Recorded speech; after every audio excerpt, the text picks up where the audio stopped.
Hello. Oh, they can. Hello to Top Spot 123. Hello to Chris vs. Retro. That's uh,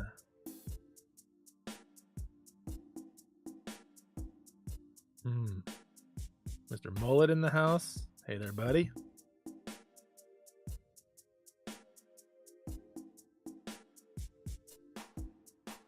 Oh, that's smart. I just stare off to the other side here. I guess I could just put it up in front of me. I understand that feeling. Also, hope you all are ready for some game collection, especially on my camera, which is apparently at 10 FPS. But you know what? You only need 1 FPS to see the game. So maybe it's just on my computer. Maybe it's just on the pew.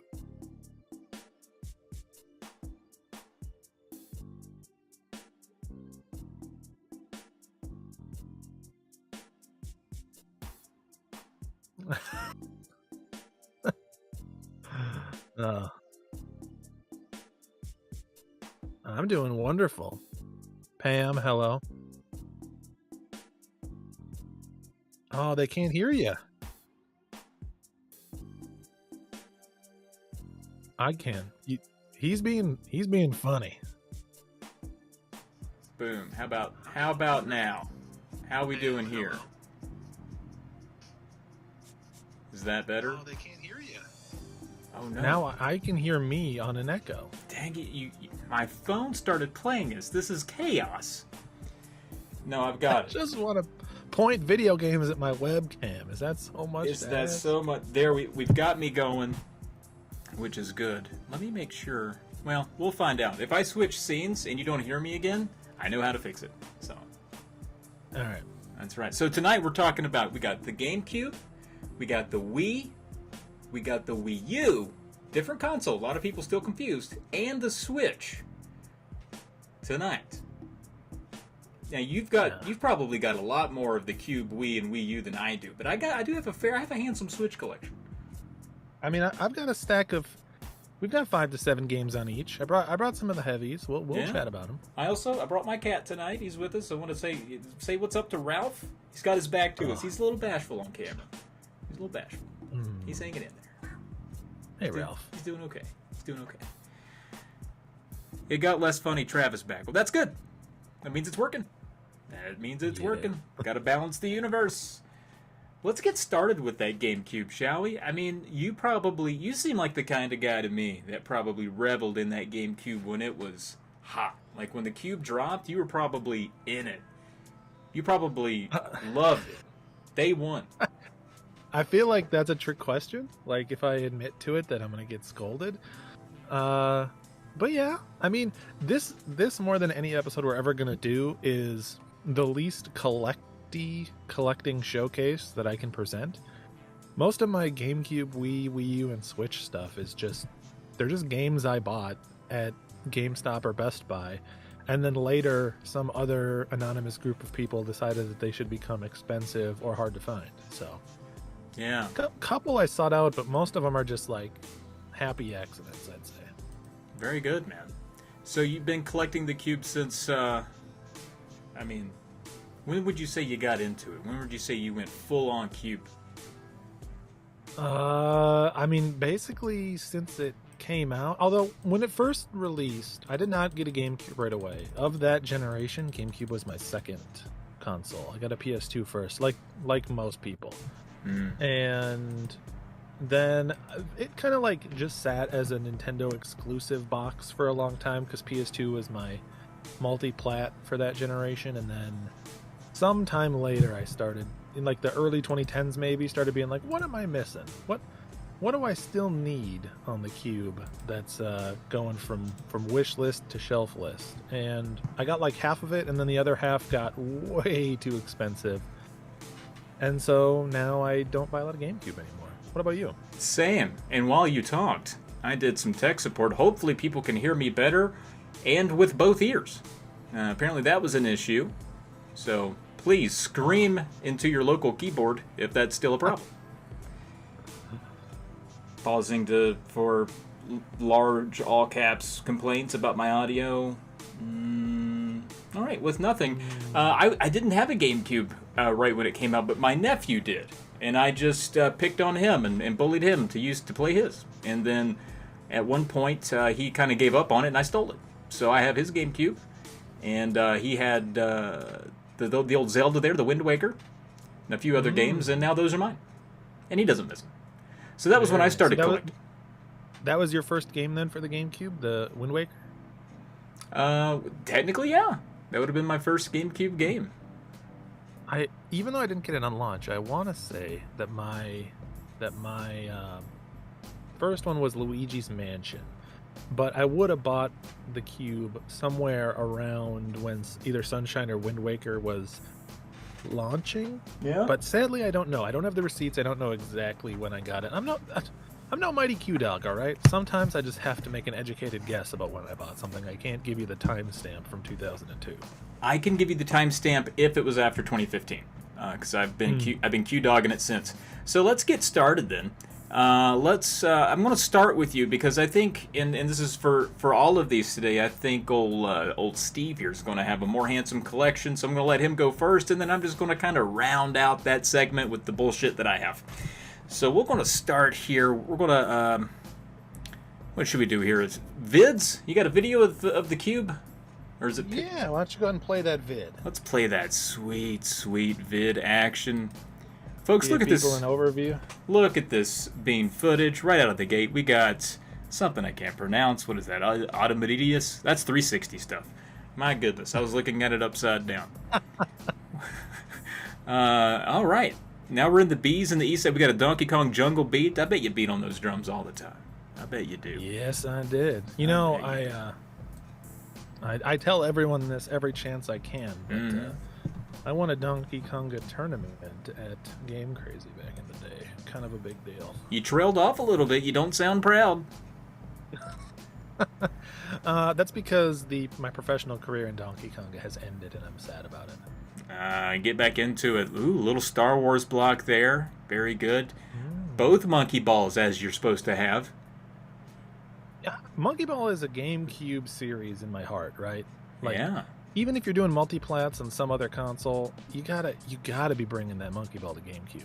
I hear you there. Now back at the top here, Alien Hominid. This is the section that I kind of missed. Oh, you have that darkened sky. You got the legitimate box art there. Very good. I got some things to say about a few of these. Very cool. All right, let's switch back to your beautiful mug. Let's go full Steve on it. Oh, baby. And I'm up here. I'm right here above you. Am I looking the right way? Nope. Over here. Hey, how's it going? You're down there. And how's it going? What do you got here for us? You got a top 5 or? Yeah. Do you want me to run through all of my top 5 here for you? Well, that's a or good. You want to go back season? Should we do? I think the back season 4 season works. But let me do while you're full Steve right now. This is what the scene is called, is full Steve. While you're full Steve, give us the full stats of that collection. How many did we just look at? What's the full stamp on that? Yep, so we are looking at a total of 75 games, and sadly, only 71 of them have instruction booklets. I'm missing just a couple instructions. I'm missing, and it's on some annoying ones. I'm missing my Ikaruga instruction booklet. I'm missing that F-Zero instruction booklet. I'm missing a Pikmin, because, like I said, I was not in as much of a collection mind when these things came about. I was just doing a lot of buy two get ones at GameStops and whatnot, so sometimes I don't have that manual. But I hear you. 75 games in all, still pretty good. That's what, like a sixth of the library for GameCube. It's not bad. It's not bad. Let's flip over. Let's look at that Trav vid. Trav's got a little bit of Cube. Let's cook it. Now you might see some familiar ones to what Blink showed. Clearly, I've got much fewer, but a lot of the good ones in here. I'm not completely embarrassed of the old thing. I do have a couple Need for Speed Underground 2s. I have the Play Choice version. That's free to anyone that just wants it. Raise your hand. You can just have that mailed right to you. It'll come with a Polykill sticker, maybe a button, and some other stuff I'm trying to get rid of. And then down here at the bottom, look at there, I got that Super Monkey Ball Duo, just like my pal Blink here, but I also have the beautiful Joe Red Hot Rumble, which I noticed you did not possess. I do not. That's a good one. I mean, there've got to be some Beautiful Joes, but I always forget that Red Hot Rumble exists. Mm-hmm. Never forget the Red Hot Rumble. Another thing I wanted to point out, and it just scooted by us, I do have Darkened Sky, which has become a very expensive, sought-after game, it being the Skittles tie-in. But I don't have the OG box. I just have, some old GameStop box art. But I do also have the Darkened Sky Outlaw Golf Combo Pack, which people they want it. Nice. They want it. Okay? So that's what we're showing here for Trav. Now, let's go back full Steve. And, let's go full Trav. Let's read those stats. So yeah, hand me those stats. I'm going to hit you with some stats. You settle down. Let me scroll down the old list here. We're looking at that looked like a paltry collection of games, and really it comes in at a handsome. I'm vamping. I'm trying to find it. 51. 51. What? That's good. You and we're pretty close. I would say that we are dang near neck and neck in terms of GameCube. Sure. All right, let's go to you. Speaking of neck, let's see it. Boom, full Steve. Look at that neck. Oh, look at all of it. My God. Oh, baby. Man, you've done some maintenance on that thing recently, it seems. All right. What do you got here? Give me your what's your fifth most prized possession? You want my number 5? What's that number 5? Now, before I do, I need to address a one Top Spot 123 said, did I not notice a Game Boy player disc in either set? I do have a Game Boy player disc. It's just in my Game Boy. Or not Game Boy. In my GameCube. You clearly don't even know what it is. You're like, I have one. It's in my Game Boy right now. Yeah, I have 2 of everything that you say. So. Okay. So, my first game, my number 5, coming in, I don't know the exact prices on these, but everything here is triple digits and up. Mm-hmm. But my number 5, we're rocking that Batten Kaitos Origins. So, if you've never played this game, both of these are turn-based RPGs that have like a heavy card mechanic, like you draw from a deck to get spells and stuff like that. And this one in particular, they're both pricey. I mean, any GameCube game that's not a sports game, and even some sports games are pricey, but this one in particular is getting up there. You're looking at somewhere in the mid 100s to get a copy, even though I think this is the worst of the 2 Baten Kaitos games. So if you're looking for Baten Kaitos, buy the other one, which is half this price. But people want that Origins, and it's a doozy. And of course, this one, we're rocking that dual discs. We're rocking that manual inclusive. So very good. Very good. And this is one that I got at the. I think I actually bought this new from Best Buy because I played Baten Kaitos and I was like, is there more of that? And then this one had just come out, so I went and bought it, ripped the shrink off myself, and played through it. Ripped the shrink off myself. All right. I've seen that one around, but didn't know much about it. So thanks for enlightening us. What's in the cup? What's inside that cup? What was that? This is coffee. Oh, okay. All right. The cup of coffee. Very cool. Let's go full Trav, shall we? Let's see. Okay. As you do, we have Ari Lewis in the house who says that we're both his arch nemesis. So I don't know if we're going to take that. We might have to boot him out of this chat. Arch nemesises? Is that how that would work? Arch nemesi? Arch nemesi? I don't know. My number 5. Eternal Darkness, Sanity's Requiem. Ooh. Now, that was scrolling by. Do you have this one? I do have the Eternal Darkness, yeah. I love that game. I got stuck on that one for a long time. I was halfway through that. And this is one of the classic examples of a game where I went back like 15 years later and finally finished it up, and it felt so good. Yeah, well, my pal Briz and I, Briz was in the chat earlier complaining about my audio, and it wouldn't be a hangout with Briz unless there was some audio commentary coming from him, so thanks to Briz. But Eternal Darkness Sanity's Requiem, really cool game because it'll punk you. I mean, you did play it. Yeah. It'll break the fourth wall a little bit on you, which is kind of fun. I do have the manual for this, and honestly, if it wasn't for Brian, I wouldn't have known anything about this game. So he brought it into my life. He had played it before, and it is goofy and zany, but it's a lot of fun. Eternal Darkness, Sanity's Requiem. And I think it fetches, it fetches between like, I think 70 and 90 these days, maybe a little more. Yeah, it's certainly up there. I'm surprised, honestly, that it's as low as it is in terms of like expensive games. It has everything you need, right? It's a console exclusive. It's only on GameCube. It's survival horror, and it's not like Nintendo developed or anything, but I think of it as sort of like a synonymous with Nintendo franchise in some ways. So I would not be surprised if someday that ended up being like a freaking $200 game. I hear you there. All right, what do you got next? Next up is one that we're kind of staying in that spooky realm, and this is one that I streamed not too long ago. It is a game. I would say this is a Let me switch to you. Game. What a me there. This is not one that you pick up because you really want to play it. That's and I learned that firsthand. We got that Spirits and Spells. Oh yes. This one is like a Halloween themed 3D platformer, and some parts of this are really fun, and then other parts of it are very, very frustrating. It's got some real like balance checkpoint issues, but apparently I was too lazy to take off this sticker residue up at the top. But again, we got that juicy complete. Heck yeah. Looking good. And this was on my wish list for a long time, and this is one that, I mean, my pickup story is literally just that at some point I finally found a copy of it in a local store for a pretty good price. I think I got it for like $40. But I wanted this game for a while, and I watched it just creep up and up and up, and at some point I was like, I gotta get that thing now or I'm never gonna get that. It's just never ending climb, and I was able to snag a copy, so I'm feeling good. Very, very cool. Can you show us the back of the box there so we can see a little bit of the game? I should have done that with the other one too. I think that's always the cool part to see in the box at the back.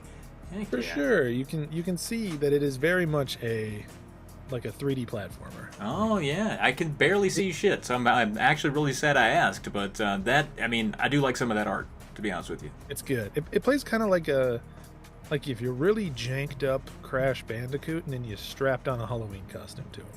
Oh. Now that I do like. All right, back to me. Why don't we? Let's see if my hotkeys are working. They do. Look at that. All right. Technically this should have been the one that I showed first because I think it's lower in value, but it doesn't matter. It's still in my top 5, and that is the Legend of Zelda: The Collector's Edition disc that came with. You got the OG in there. You got Zelda 2 in there. You got Ocarina of Time in there, and you've got Majora's Mask all on one. I guess it's one. Maybe it's two. Yeah. No, it's one disc, which is pretty impressive. How do they do it? Wild. Can you imagine that coming out today? Like that being like a promo that was just available. Like no world where Nintendo would do anything like that. They would sell you each of those individually, and they would charge you the absolute maximum that they could. Yeah, and it came with the literature, so we are good to go. And I've had this one for as long as I've had the GameCube. It's one of the first things I actually bought. I was like, gotta have this. And even though I didn't collect at the time, I knew that right there, going to get pricey someday. Surprisingly, not as pricey as I think it should be even. But I'm happy. I'm happy with what it is. So there we go. Yeah, it was always destined to be a little bit of a pricer. So yeah, no doubt. Good pickup. I have that one as well. I quite enjoy it. That was the first time I ever really played Zelda 2. Was on that disc. Oh, look at you! Did you play through that? Did you finish that one? Zelda 2? Yeah. Yeah. It's a tough one. It's good. It's fun game. Yeah, indeed. All right, you looking for that number 3? I can't wait to see it. All right, now this is one that I played back on the Cube. Loved it. Highly recommend this game. I don't know that anyone in the chat, certainly not Captain Drachma, has ever played this. Not him. And that is that Skies of Arcadia Legends. So, yeah. Amazing RPG. Really just an absolute treat. I never played this on Dreamcast, so this was my first experience with it. I tended to play the Dreamcast RPG ports like this and Grandia 2 on the more popular systems because I didn't have a Dreamcast at the time. But for anyone that's never seen, it's just a really good kind of classic turn-based RPG. And I'd be amazed if I had... Oh, so you can see it's complete, but you can see I've got that sticker in there. Because this puppy came used from a GameStop back in whatever it would have been 2000. 2003, 2004, something like that. Jeez Louise. Man. Really fun. If you've never played this game and you're someone that likes very traditional RPGs, if you just like, I just want a turn-based, by the numbers kind of the era, early 2000s RPG, you really can't do much better than this guy's Arcadia. And to explain it further, Captain Drachma, does the name come from that game? Is that right? It comes from one of the characters in that game. That is Gotcha. Yep. Gotcha. All right. Very cool. Back to me. No, Top Spot says that GameCube or that Wind Waker demo wrecks the Wii when it's played. Maybe you just got a janky Wii, Top. Let's consider that. The Wii is perfect. All right. Next, I'm going to be showing you, this is probably one that's on your list, or maybe all the ones you've shown are more expensive even. I'm betting this doesn't even make your top 5. But this is one of my prized possessions here, the old Paper Mario The 1,000-Year Door, but it's player's choice. What you gonna do? What you gonna do about that? Player's choice. But it's still, I bought this off almost said the late great Musty Hobbit, because I haven't seen him in so long. He's been out there power dadding around with his son's baseball team. Good for him.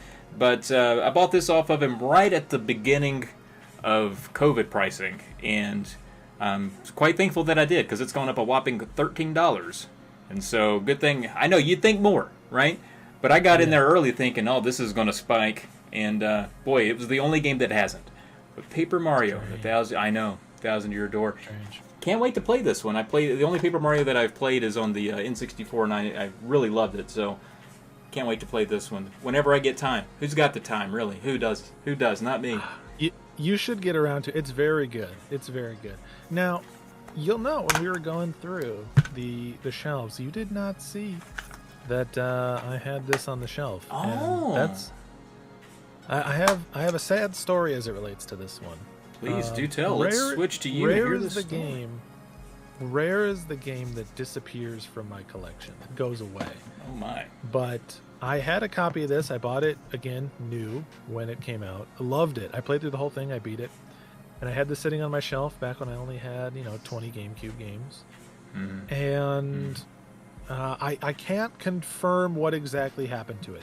At one point, it just disappeared. However, I at one point in my life had someone in my game room, like a friend of a friend in my game room, and confirmed they stole a handful of my games. They stole a bunch of Game Boy Advance games and Game Boy games and some other stuff. So I didn't notice when this exactly disappeared, but I know that event happened, and then I noticed not too long after that this game was also missing. So I believe that this is one of the few games that's ever been stolen out of my collection, sadly.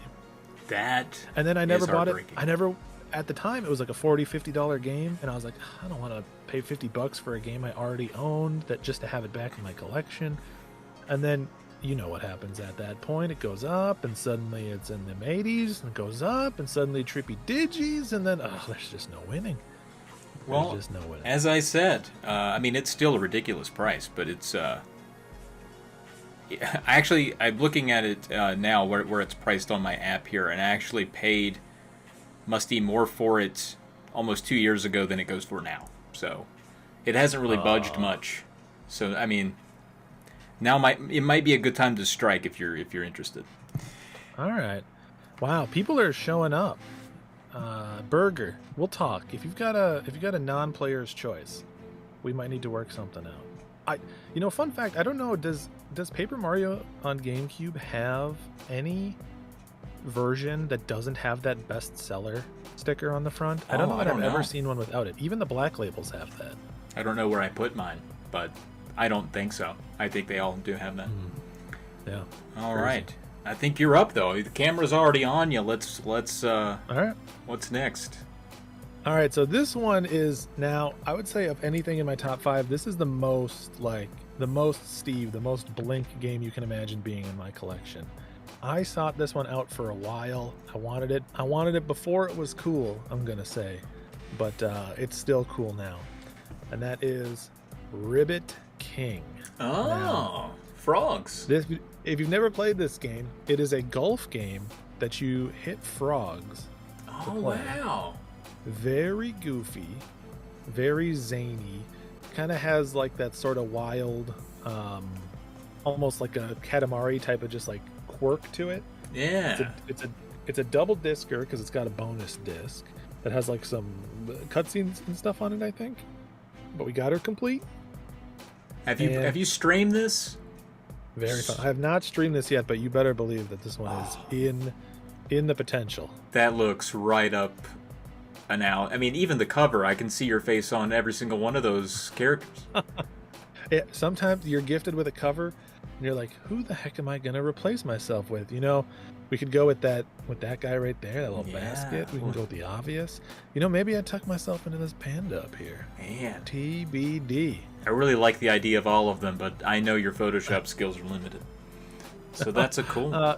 Photoshop skills are maxed out. Thank you very much. What curious though, and I know we don't typically like to wallow in the price here because that dates the old video quite a bit. But what would a Ribbit King go for? I want to say it's at least $2, but that might be slightly out of date. Let's see, slightly out of date. $2 on a Ribbit King. Yeah, last handful of them sold for one at auction for $195. I mean, this was in Canada money, so you have to just double the price. But what does that even mean? That one went for $260. We've got a couple buy it nows for $250. This nice crispy clean one went for $300. So. Holy smokes, my dude!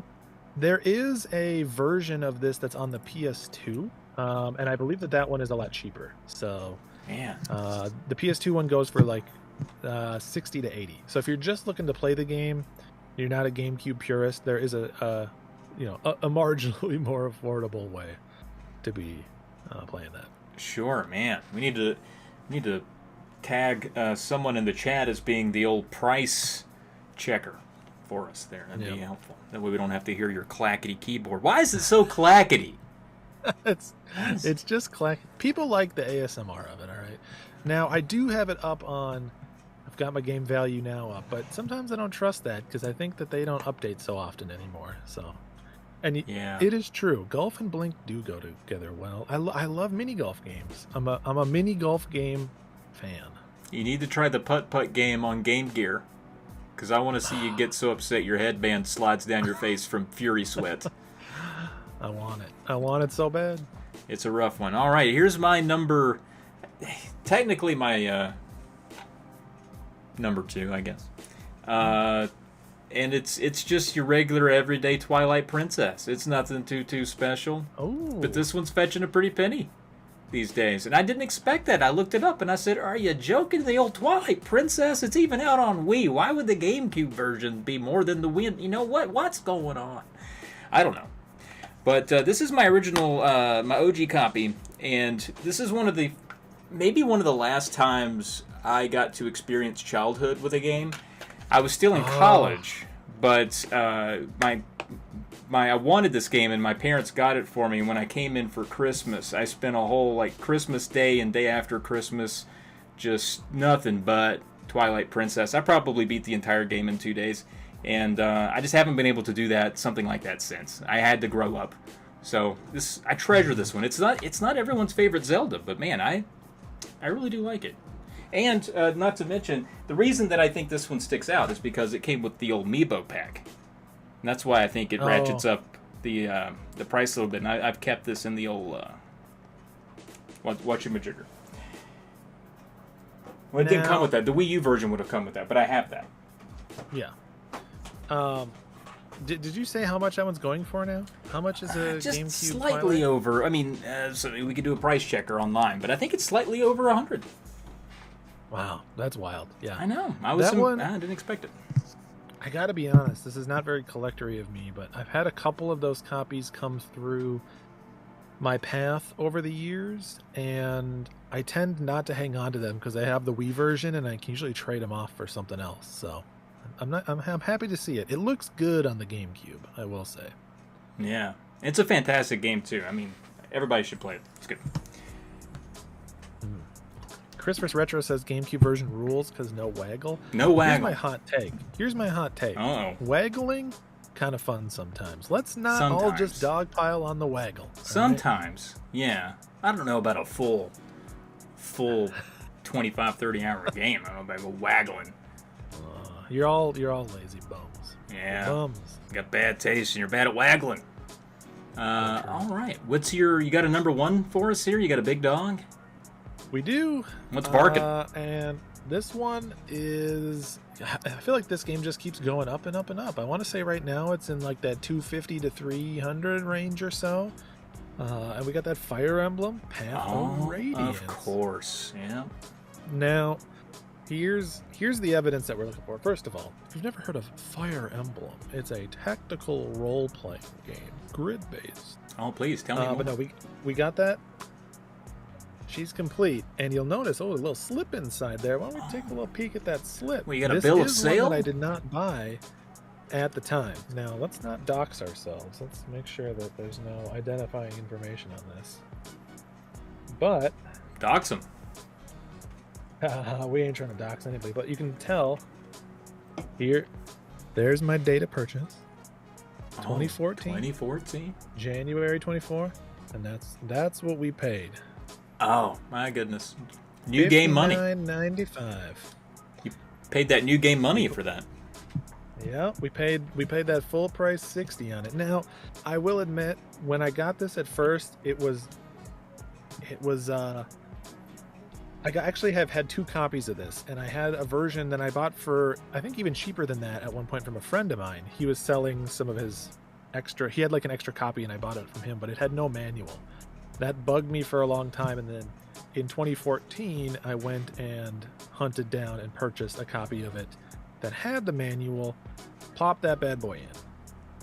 Very good job. And thus the tale of my complete Fire Emblem was told. You played through that one? I've played like the first 10 hours. It's good. I mean, if you like Fire Emblem, you know what you're getting into. It's a little bit, I would say, like kind of darker and a little grittier, like tonally more greens and grays than like Awakening and Beyond. The Fire Emblem games got very... They all looked like a season of an anime at some point, kind of upbeat and colorful, and this was a little bit before that era when they were going just a little more realistic, a little more war, a little less battle. All right, very good. So my number one, technically, I guess, is it's funny that Top Spot brought it up earlier because he was talking about that Game Boy player disc. And I just realized that mine is also in my GameCube player because it's not in this case. That's funny. But I did bring the case for proof. You can't prove anything, is your problem. But I can prove it. But here's a fun story. I actually have 2 of them, and I didn't really pay for either of them.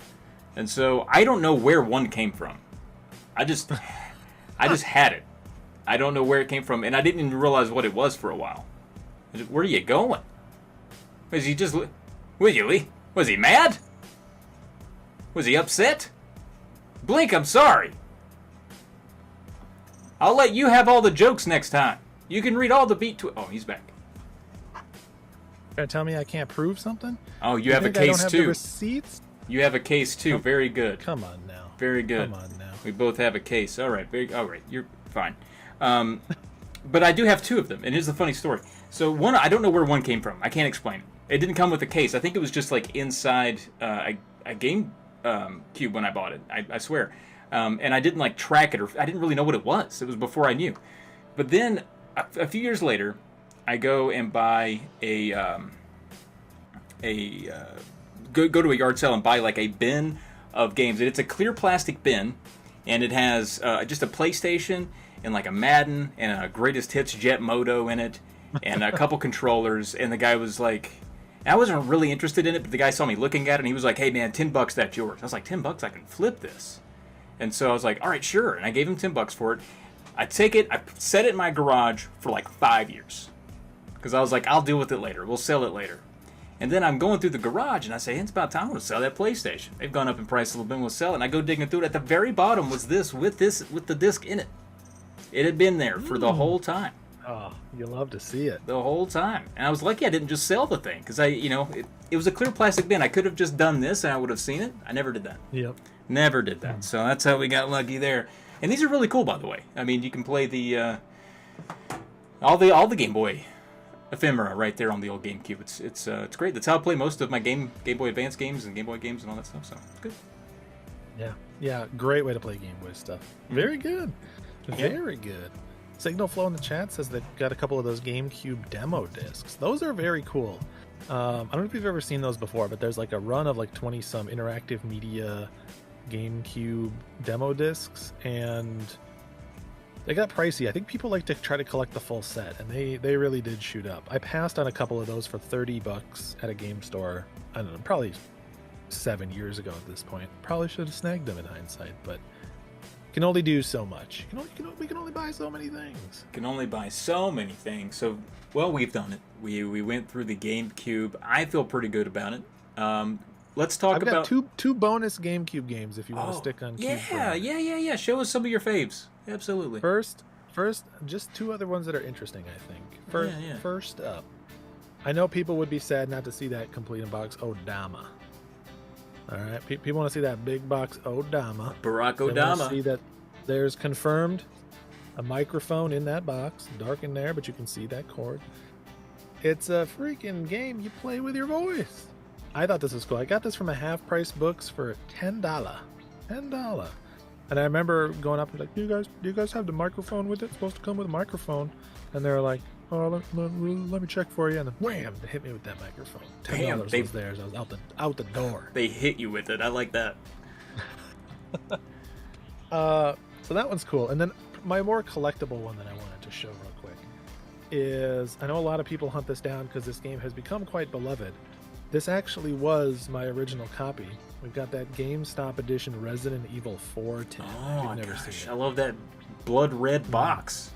Yep, shiny. Tragically, it's one of those that has nothing on the spine.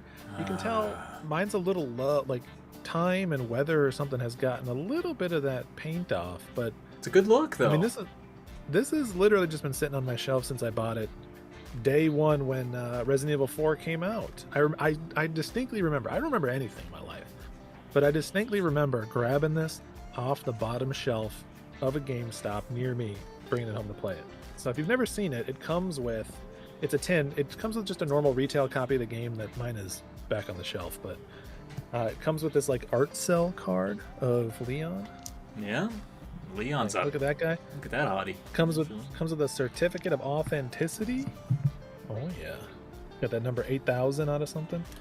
And then it comes with this little prologue, little Brady Games like character guide thing. Pretty neat. That is neat. But I always thought that this looks classy. This is one of the few things on the GameCube that I keep displayed like face out. It rests facing this way, not this way, because it's just so dang pretty. Got like a metal emboss there. I like that a lot. GameStop Special Edition. The GameStop is the worst part of the whole thing, but it's a good looking piece of memorabilia there. Very good job. Yeah, I like that. Do you want to quickly run through and talk about what's on the short list of wants for the old GameCube? What are you looking for? What's your heart set on? When you go to a game store and you're trying to make out what's in there, what's you looking for in there? 100%. And Viper Strike, yes, there was a chainsaw controller. That thing got pricey, but there is a controller that is specifically a chainsaw that you can play any GameCube game. It doesn't have to be that one in particular, but it's very cool. And that bought me just enough time to get my list open. So, here's the problem with Cube. I've got a wish list, but my wish list basically just represents all the games that I didn't buy in time. Yeah. But the ones that I do want, and I wanted all these before they were extremely collectible, I'd love to get me a Chibi Robo. Never got that Chibi. Paper Mario, getting that copy back that I was telling you about. Lost Kingdoms 2. I have the first, but not the second one. And then some of the big boys I'd like to pick up too, specifically Gotcha Force and Cubivore. I had a chance to buy a copy of Cubivore at some point in maybe like 2015, 2016. And it was $110, I want to say. It might have been $130, but I'm pretty sure it was $110, but it had no manual. And I was like, I'm not paying that much for a game with no manual. Now, $110 for a Cubivore, I'd pay that all day, every day. But that's how it goes. Yeah.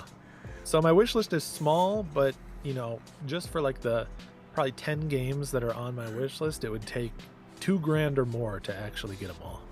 Yeah, I hear you. Well, actually, I have a couple on mine that aren't too pricey. It's just a matter of finding them. It's a matter of getting them.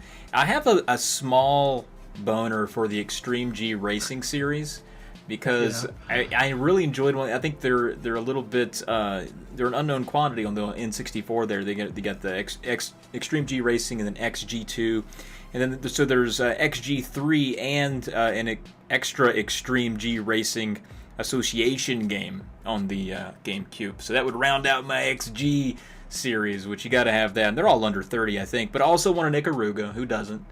A Kirby Air Ride would be nice, just to round out the curb. And Air Ride's got that multiplayer. Mario Golf. I don't even have a regular old Christian Mario Golf for the GameCube. That is a shame, because that Toadstool Tour, probably the best Mario Golf game. It's so good. And it's not even fetching that much. It's just a matter of seeing it when I want to get it. Pikmin 2. I'd love to have those. And Wario World. Ooh, Wario World. Wario World's fun. I bought that one also new back in the day. It's like, I don't want to say it's great, but I will say it's enjoyable. All right. That might be the least into a game I've ever heard from you. Giving it like a 7.5 out of 10 is me being too strict. That was you being a little too strict. All right. Let's switch over to the Wii then. Pull your Wii's out. Who's got a good one? I guess, you know what? I'll go first this time, since my stuff's barely hitting the scales when it comes to collection. I think my Wii, my Wii stuff's in a video format, so let's flip over here. We'll talk folks through it. It's very short. It's very small. You got a small little Wii? I got just a little Wii. And I want to get more on the Wii. There's so much. The Wii is a bit of an untapped catalog for me. I haven't really dug in. I know there's a lot of bullcrap in there, but there's also some stuff in there that, I mean, it might be the last frontier for hidden gems, really, for well, at least for me, in terms of the catalogs that I've pillaged. So I got a nice tight little collection there, man. But it could always be worked on. You can see that Heathcliff right there. A lot of good stuff in there. Oh, I know you love that Heathcliff. See that Heathcliff in there? Got that red steel. Oh yeah. Yep. All right. Yeah. I just like finding weird stuff on the Wii and buying it. Like, I get this. There's that Emergency Mayhem, and on the cover is just somebody chasing an ambulance. I'm like, I got to see what that's about. I got to see what's going on with that. All right. So let's flip back over to. I guess you have some pictures and some stuff. Yeah, why don't you go ahead and toss up that video? You'll have to let me know when it's running. All right. On a delay. It's on. We got Baroque off the bat. A Boy and His Blob. I'd love to have that one. Yeah, there's a lot of good stuff on the Wii. I'll say it has a reputation of being like a lot of shovelware. I think that's an unearned reputation, because it has 1,400 games in the Wii library. Sure, the bottom 1% is like what you would consider like shovelware, like your Gingerbread Mans and stuff. But I mean, the PS2 has just as much like quote unquote filler as the Wii. In fact, it has twice as much, because the library is twice as big. I think that the Wii is just a little bit of a dunking ground for people. So yeah, people don't like that waggle, and they take out all of their waggle aggression on the Wii catalog. I tell you that. It's true. And yeah, we got Andy Rowe in the chat. He was there that midnight launch for the Wii. This is one of the last systems that I waited all night in the cold outside of a Best Buy waiting to get my hands on a brand new Wii. I bought it with a copy of Legend of Zelda Twilight Princess and Trauma Center Second Opinion. And whew, what a good time that was. That does sound like a great time. Jeez Louise. All right, I think we just about wrapped up this video. You got the Trauma Center trifecta there, which is always good. I'm missing one of those. Yeah. Very cool. And the Wii still, I think it's at a nice collectible price. I mean, if you're interested in getting some Wii stuff, it might be where you want to go if you want to get a lot, even. I don't get lots anymore because of the gosh dang price spikes.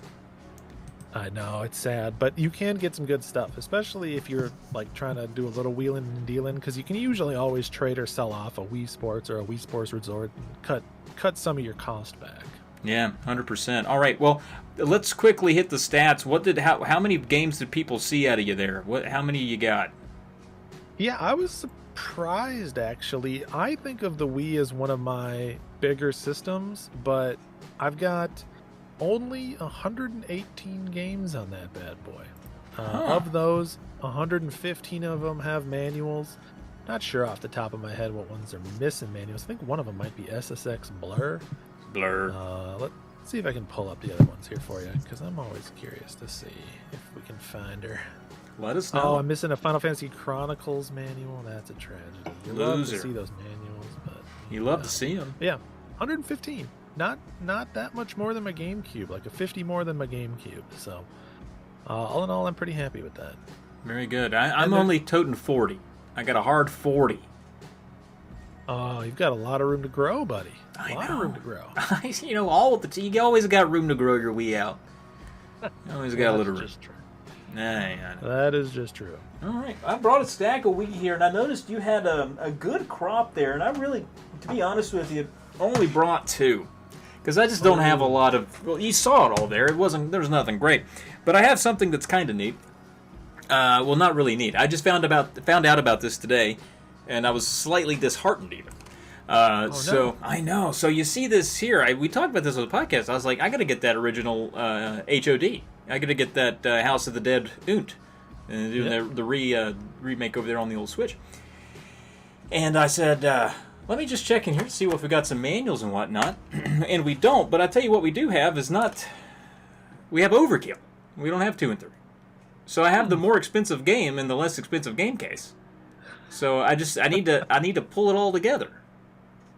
Yeah, it's going to be hard to find a copy of 1 or 2 and 3 returns in an Overkill case. But man, when you do finally find that, it's going to be so sweet. It's the perfect marriage. And then I got to find a manual for both. It's going to be an uphill climb for me. Did anyone claim that Need for Speed Underground 2? I'll trade you. I'll trade you. Heck yeah! All right, let me just get mine out of the way. You've got 2, yeah. I've got my top 5 in terms of like value, and then I've got a couple of bonus boys. So I have 7 for the Wii. Okay, we'll just let you run through it. I'll just get this out of the way because I was really surprised to see this. And also, no, I did not bring Heathcliff in here. He's not allowed. He's not allowed anywhere in here. It's a horrible game, and no one should ever play it. Sorry, let me pull this up here real quick. So I don't have any really expensive games or valuable games on the Wii. You saw it there. There's nothing there that's a steal. But I was very surprised to learn that this actually is my most expensive Wii game. This blew me away. I say, really, Fortune Street? That's it. It's hauling in just a hot $40 in most places there. And I got all the stuff. We got all the stuff there, man. That's a nice thick manual too. I mean, I want you to look. This thing. This is like books 1 through 5 of the Bible. I mean, Fortune Street comes with literature. I mean, this is honk. That's a big, thick book. And get you some reading in. But no, I was really surprised that this of all of my games was the one that fetched the most dough. So yeah, who knew? Kidding. Have you played that one? Is it fun? Dude, I have no idea. I thought it was just kind of goofy, filler, so I don't know. It honestly, looking at the back of it, doesn't look unfun. You got all the Nintendo characters there, and it looks like it's a bit of a board game kind of deal. So I don't know. Nice. It probably is a good time. I should try it out. All right, now let's switch over to you for a very long period of time and see what you've got. Sure. So my number 5 here is a big box. Actually, we've got the big box Legend of Zelda Skyward Sword bundle. It's the one that came with that Wiimote, and this is not very collector-y of me. So this is where you see that I'm a collector, but I'm not a very strict, like, trying to keep everything pristine collector, because you'll notice that this Wiimote, we've got it rubbered up. This is the Wiimote that I use. This is the first Wiimote I ever had that had the Wii Motion Plus inside. Yeah, I remember I was living in an apartment kind of right outside the cities, and I remember the day that this game came out, walking up like a mile or so to the nearest local Target and having them grab me a copy and walked back and played it all dang night back in I don't know, it would have been 20, what is that, 2011, 2012, whenever this game came out? 2011, yeah. Wow. So, this is, people want this, because, you know, Zelda, people love that. We got that 25th anniversary on there. Viper Strike, you still have your soundtrack? Yeah, this came with a, like a orchestrated soundtrack, and very good. That's cool. Very fun. In fact, the soundtrack is probably right here somewhere. I used to have the soundtrack in my car for a long time. Very cool. Yeah. While you're looking for your next game, Hungry Bill asked if the NBA Jam reboot was any good, and he spotted that in my collection of Wii games. And I just picked that one up because I just read the Boss Fight book about NBA Jam, and they were mentioning how they brought the team back together to make that reboot, and they were really proud of the Wii version. So I was reading that while, you know, basically the same time I was in the game store, and was like, man, I got to pick this up. It seems destined. So I haven't tried it yet, but apparently it's pretty good. Carry on. Yeah. Carry on. All right. No, that's a good recommendation. So my number 4 is, in terms of value, it's number 4, but I don't think it will be for very long, actually. If the rumors are true, and the Metroid Prime trilogy comes to the Switch, I think that the value of this one will go down. It won't go down like all the way to the bottom. Like, people will still always want it because it's a first party game, but it might stop growing. I don't suspect it'll go down much. Exactly. And this is the version with the slipcover. I worked hard for this slipcover. I got this game originally with no slipcover, and for years and years and years I was trying to find a slipcover. Turns out people don't sell just a loose slipcover for this game very often. So at some point I just had to buckle down, buy a copy, steal the slipcover from it, and then sell that copy back with no slipcover at a little bit of a loss. So it didn't cost me too much in the end, but it was really bugging me, because if you don't have the slipcover, and maybe this doesn't bother most people, if you don't have the slipcover, the spine, it does have the name, but it's not white, so it doesn't match your Wii games on your shelf. And also, I just generally don't love the look of steelbooks if I can avoid them. So yeah. All right, interesting. So I'm curious, what was the difference? What did the slipcover end up costing you? We can pinpoint the value of a slipcover here with this math. This was years ago, but I think all things told, I probably lost about $15 on. That's an expensive little piece of plastic. The price, yeah. Gosh dang. I want to say I bought one for, like, at the time, like 70 or something, and sold it for like 55, maybe 60 with eBay fees and stuff. So dang. All right, man. Yeah. Those slip covers. Yeah. Who knew? All right, what's next?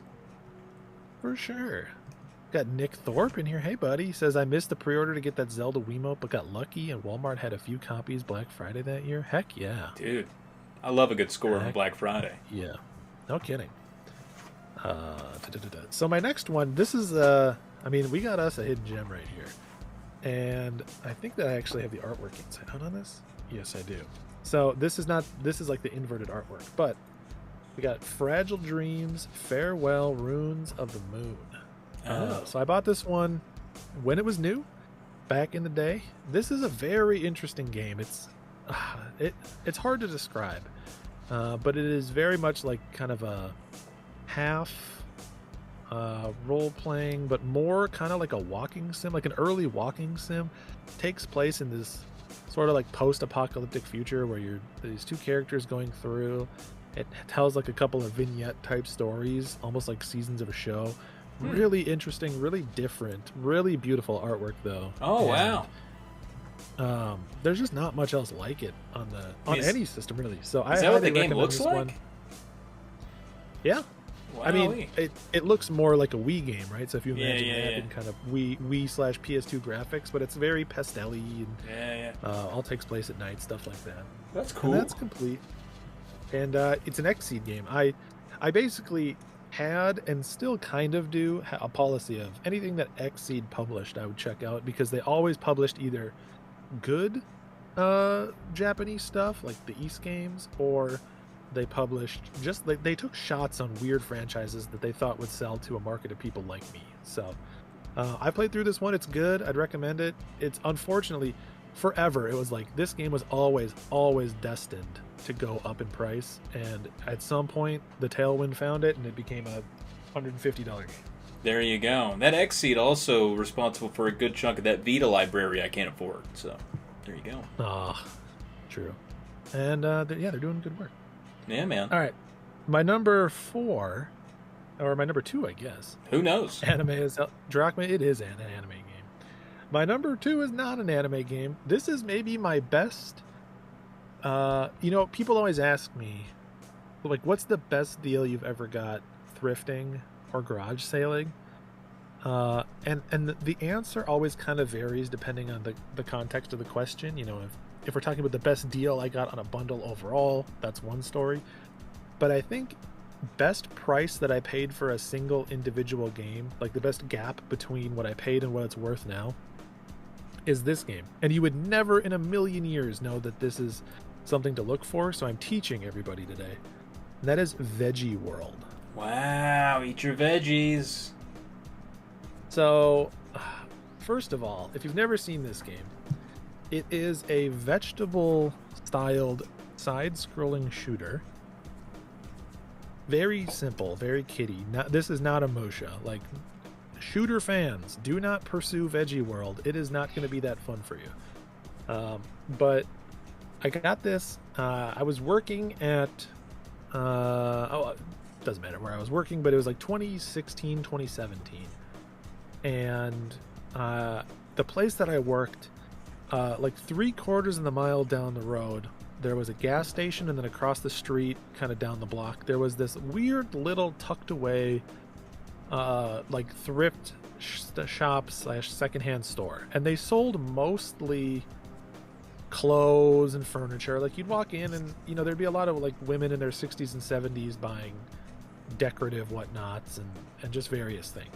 But they had 2 small tubs in the back, 2 just like plastic tubs about the size of a shoebox that they would put next to their movies, and that's where they would put their games. And they almost never had anything. You'd go in and it'd be like the same Modern Warfare, Assassin's Creed, whatever. But I was addicted, and any excuse I have not to work, I would often on lunch breaks sneak out and just pop in that store, just see. And one day they had Veggie World. I didn't even know it was an expensive game, but I saw this and I was like, oh, it's a shoot 'em up? I gotta try that.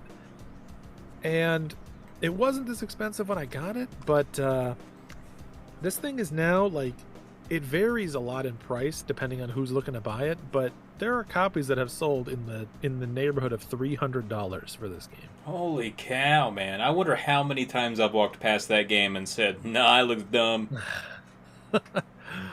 I've only ever seen this copy. Like, I've never seen another copy out in the world.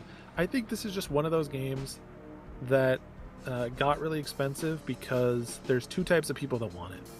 There are people that want complete shoot 'em up collections that are just like, give me any shoot 'em up ever. And those shoot 'em up guys are crazy. They're used to paying $700 for a single game on the import Sega Saturn. So when they see a $250 one on Wii, they're like, well, let's get that right now. That's pocket change. And then the complete Wii collectors need it too. This is just one of those that'll just stick in your way and prevent you from that full set if you're someone who happens to be going for that. But yeah, $2 into like roughly 300. A pretty good come up, I have to say. My goodness, my dude. That's cool. You educated us. I think we're all going to be hunting for what was it? Veggie what? Veggie World. Veggie World. VGY World. And keep your eye peeled, folks, for Veggie World out there. Yep, absolutely. And then my last one that I didn't actually expect to be as pricey as it is, but at least according to that, this one actually might be less than Veggie World given the day, but since Veggie World fluctuates so much, I knocked it down to number 2. But this one I think is sort of famously a expensive and collectible game, and that is Dokapon Kingdom. So this is pretty similar to Fortune Street, actually, in that it's kind of like a board game. It's Really? sort of a RPG board game. Would not have expected And- that from the cover and the title. Yeah. It's an Atlas published one, so people want it. You know it's good. And this is actually a game that I got back in the day and that my friends and I used to play all the time before it was ever considered something collectible.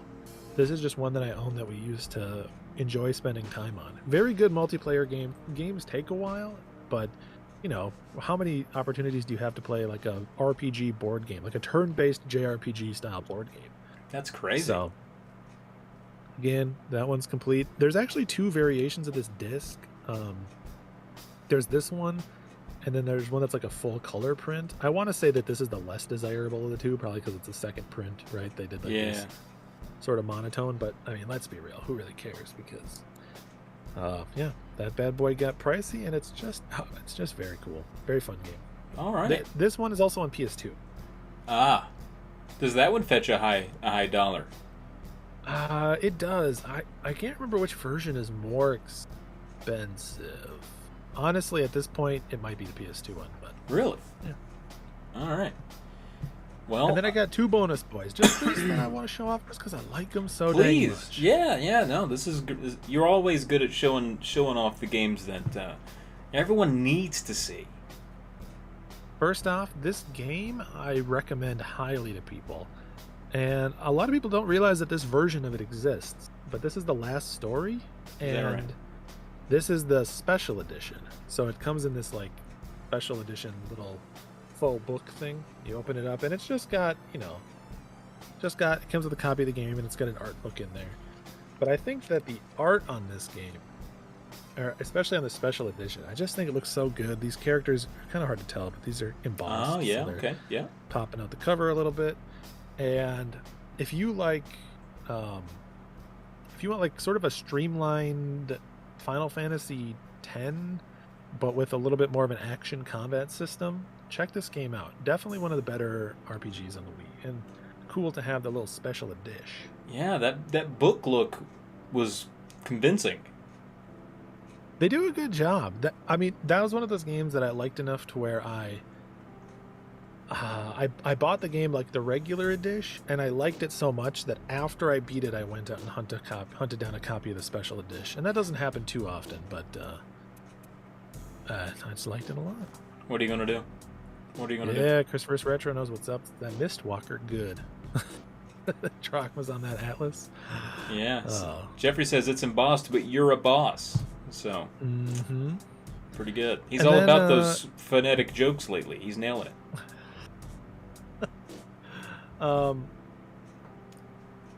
Last one here, not really crazy collectible, but I just think it's cool.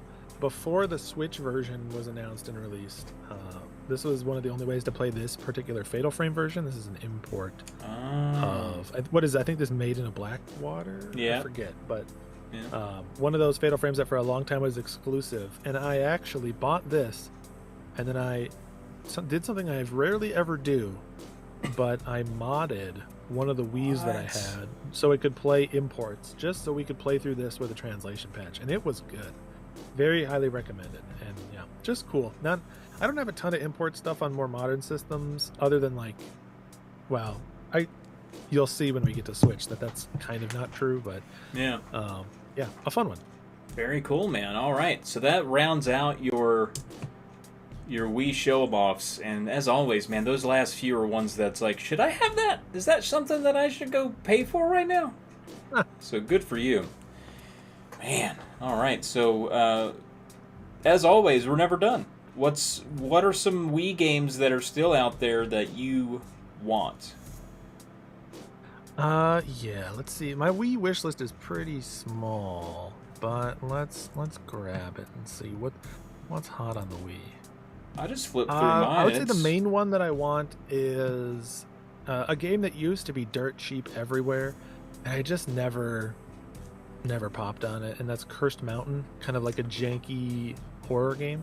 Yep. And then there's just a couple of platformers and stuff, Core Gang and Spyborgs, just some random ones. Spyborg's more of a beat 'em up. But there's really not too much left on the Wii that I'm hunting down. I have most of what I want. So, what about you? I have a few. Some of the highlights. I mean, I have some that I just want to round out other collections. I essentially made the choice that I wanted the Wii to be my Guitar Hero platform, since I had some nice looking guitars for that, and the Wiimote's kind of nice and easy to hook up with that. So there are a few of those that I want just to round out that whole thing. But Cursed Mountain is actually one that's on mine as well. Not an expensive one. These are all very attainable price. I do want A Boy and His Blob. It's a good one. I want Baroque. It's a Castlevania Judgment. Dead Space Extraction. Ooh, good one. Fun. Let's see. There is a couple of Kirby's there that I don't have. The Dream Collection Special Edition, which I don't know that I really want or need, but it's on my want list in case I see it. Yeah, just in case. Return to Dreamland. There's a Klonoa. Super Mario Strikers Charged. Don't have that. Nice. Yeah, I wonder if that Klonoa is going to go down in price when the Reverie Edition comes out, because it is basically a remake of the Wii version of Klonoa. So. Yeah. Metal Slug Anthology, which I think that's on PlayStation 2, I think, also. Metroid Prime Trilogy. Oregon Trail has a little game out there on the Wii that is fetching a little bit of dough I wouldn't mind having. Oh, fun. Yeah. I have a game here that's only going for just, a little bit of money. It's called Pizza Delivery Boy, and I was like, I'll take that. Is that like Crazy Taxi, but with pizza? I'm into that. Sign me up. For sure. Red Steel 2, Secret Files Tunguska seemed like a neat little, what do you call it there, survival horror type game. And the other, Trauma Team. The other... good one. Yeah, the other one. All obtainable. None of that it's too crazy. No, not at all. You just got to be in the mood to spend some money on Wii, and you'll be able to fill in that collection real easy. That's it. Usually when I see a bunch of Wii games, though, to be honest with you, it's mostly garbage. It's very rare that you see a big thing of Wii games that's not, either just a big block of Mario parties that I already have or something else. So we'll see. I think if I focus on the Wii a little bit, I'll have a lot of fun collecting for it. And I might have to do it soon because everything else is too gosh dang expensive. Oh, I just remembered one that I have to show. Whip it out. Grab it, but we got to see it. You'll like to see this one. All right. And as I go to grab this, I do want to say, thank you, Viper Strike, for the correction. I misspoke. The one on the Wii is the 4th Fatal Frame, not the one that came on Switch. I don't actually have the Wii U version, which is the 5th one. It came out digitally only on Wii U, and then it came out also on Switch. So, thank you. Yes. But please always correct Steve. Never correct me. I have a very fragile ego, and I won't sleep well if you do. So, please be kind, be gentle. Oh, and he's back. I would be remiss not to hold up to this camera my copy of Captain Rainbow, which is also an import. Huh. I don't even want to tell you about this game. You just need to look it up. This game is wild. I will say, this is... If you want to see, like, first-party Nintendo characters having all sorts of problems, like, play this. See that Birdo right there? Oh, wow. That Birdo is having a rough day. Indeed. Check this game out. Very cool. This is your homework after the stream, not now. Not now. Stay now here. You're gonna watch Wii U and Switch. Switch. After those, go look up videos of Captain Rainbow if you've never seen it. Very, quite the game. All right. Well, let's jump right on into the Wii U then. Let's see. I only have a picture of my Wii U collection because it's just so tight. It's so tight and small. Actually, Steve, I'm wondering here. Let me see. I'm going to flip over to black screen for a second. You had some pictures of some stuff for your cube. You had this. I tossed in some random boys. You'll have to tell me what this is. I'm on a delay. Yeah, so, well, I think there's a couple here. So to go back to GameCube real quickly, we got a little standee of Mario from Mario Sunshine. It looks like we have a GameCube mat. Welcome, Matt. And then we also have that, what is that, Final Fantasy stand, whatever you might call that. Whatever that is. You tell me.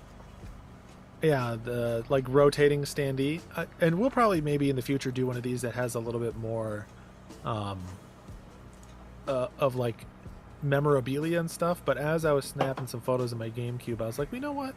I might as well snap some photos of this stuff that is GameCube themed. So that that GameCube is a rubber doormat that would be like in the front of game stores. I bought it like brand new. It was never opened or used, and it is the doormat that sits in the entrance to my game room. That GameCube standee for Crystal Chronicles, which is a game I quite enjoy, that if you put batteries in it, it rotates. And yeah, that Mario, that's just a little bobblehead. Just a cute little Mario bobblehead. I think there's also a Fox bobblehead. There might be one or two more characters that had those back in the day, but just some cool GameCube stuff that's sitting around. Very cool. All right, I'm going to switch over. My GameCube collection, or my Wii U collection is in photo form because it's very tight. It's a very small collection. But again, I think it's a collection, one of the collections that I have, few collections that I have that is all power. That's power collection. There's no filler in there. There's no, lot filler, there's not a lot of that anyway in the Wii U library, for the most part. So there's so few games, you're bound to get a hit if you buy a lot.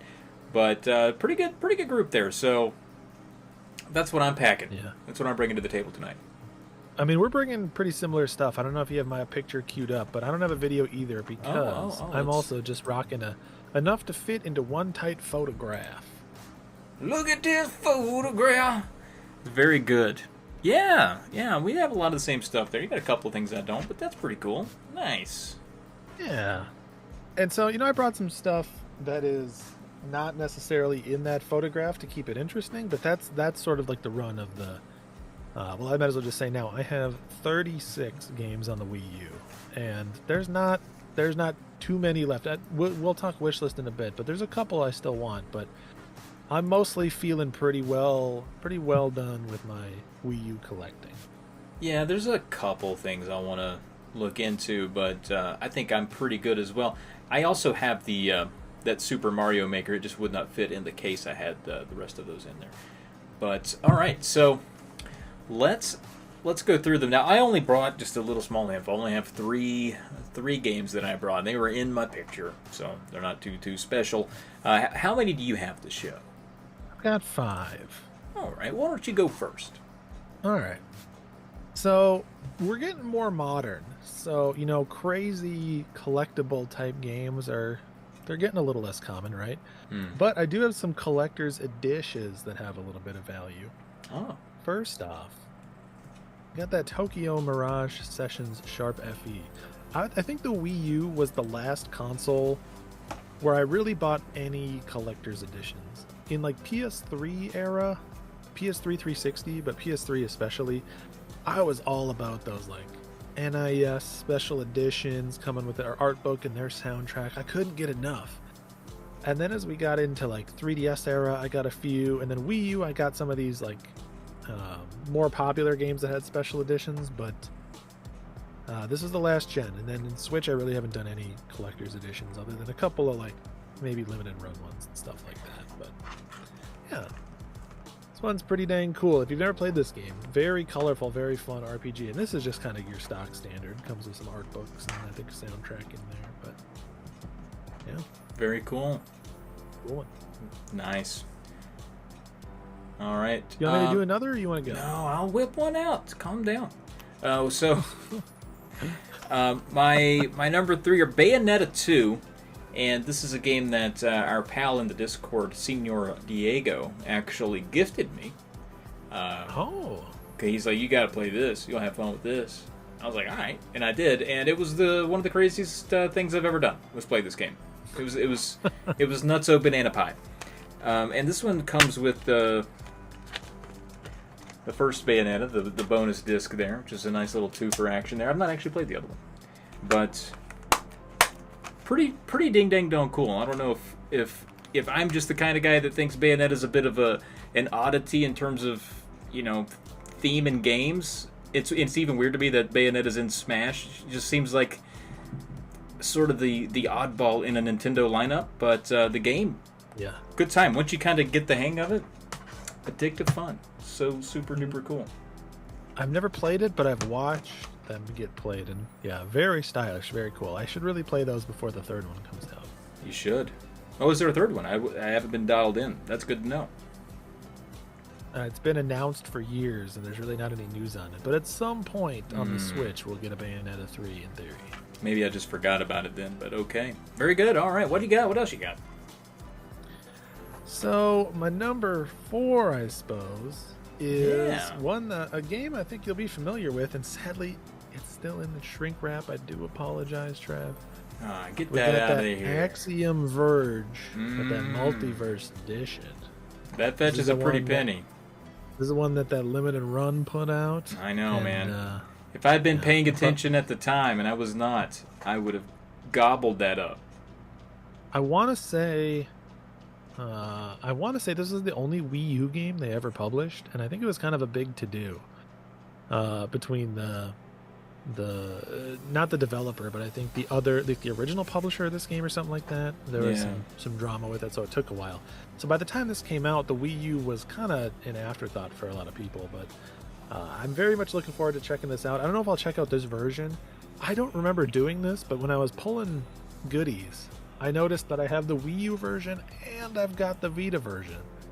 So at some point I'm going to have to square up which one I want to keep and what I want to do with them, because I don't know if I necessarily need both, but very cool. You can holler right at your boy. If I decide to get that one going, I'll let you know right away, buddy. Get rid of the cheaper one, please. Very good. Yeah, that's a favorite game of mine. I really enjoy the old Axiom Verge, for sure. All right, my next one here. It's supposedly the second most valuable game in my Wii U set here, and I think that's a bit unexpected. And that's Kirby and the Rainbow Curse, out of left field, coming in number 2. Something about the Kirbys, man. If you look closely at all the Curb prices, Curb is shooting up. There's a Kirby collection contingent out there that is really just soaking up some sweet Curb. This one honestly isn't in the best of shape. I bought this off of, this is a funny story actually, I bought this off Craigslist, and I live in a college town, major university, and a lot of the times when you buy games, you end up being, especially if you buy modern stuff, it ends up being off a college student. So I have to park downtown at a McDonald's, and I don't know what direction he's coming from. I assume he's coming from campus. And I get there, and nobody is there. And I just sit there, and I get a text message that's like, on my way. I'm like, all right, this happens all the time. And this was coming with, this was Kirby and the Rainbow Curse and another Wii U game I don't remember, but it was super duper cheap. It's like $20, I think, for both. And so I'm sitting there, and I'm waiting, and I don't see anybody. And it's a hot day. And then after like 10 minutes, where I'm like, all right, he said he was on his way. I would feel bad if he got all the way over here from campus and didn't see me. From the distance, I see this dude just trying to run as fast as he can down the sidewalk. I mean, he's trying his best. It's a hot day. He's stopping, leaning on some light poles. And he gets going again. And I'm like, is that my guy? And I end up having to watch. He has to stop at like 3 stoplights to cross. I'm like on a hill. I have like a nice advantage view down. And I'm like, I bet that's my guy. And I track him all the way up. And sure enough, he comes over to my car, pouring sweat, out of breath. I tipped him an extra $5. I was like, buddy, come on. You didn't have to go through all that struggle. But I think when he was running, I think he was so hot, he gripped the plastic, and you can kind of see there's I don't know if you can see it actually, but there's some wrinkled plastic on the end where I think he was just squeezing it with all of his might. He's melting that bad boy. Yeah, I think he melted it with his superpower. But yeah, cool game too. I played through this. It's super duper fun. Some of the best music I have ever heard.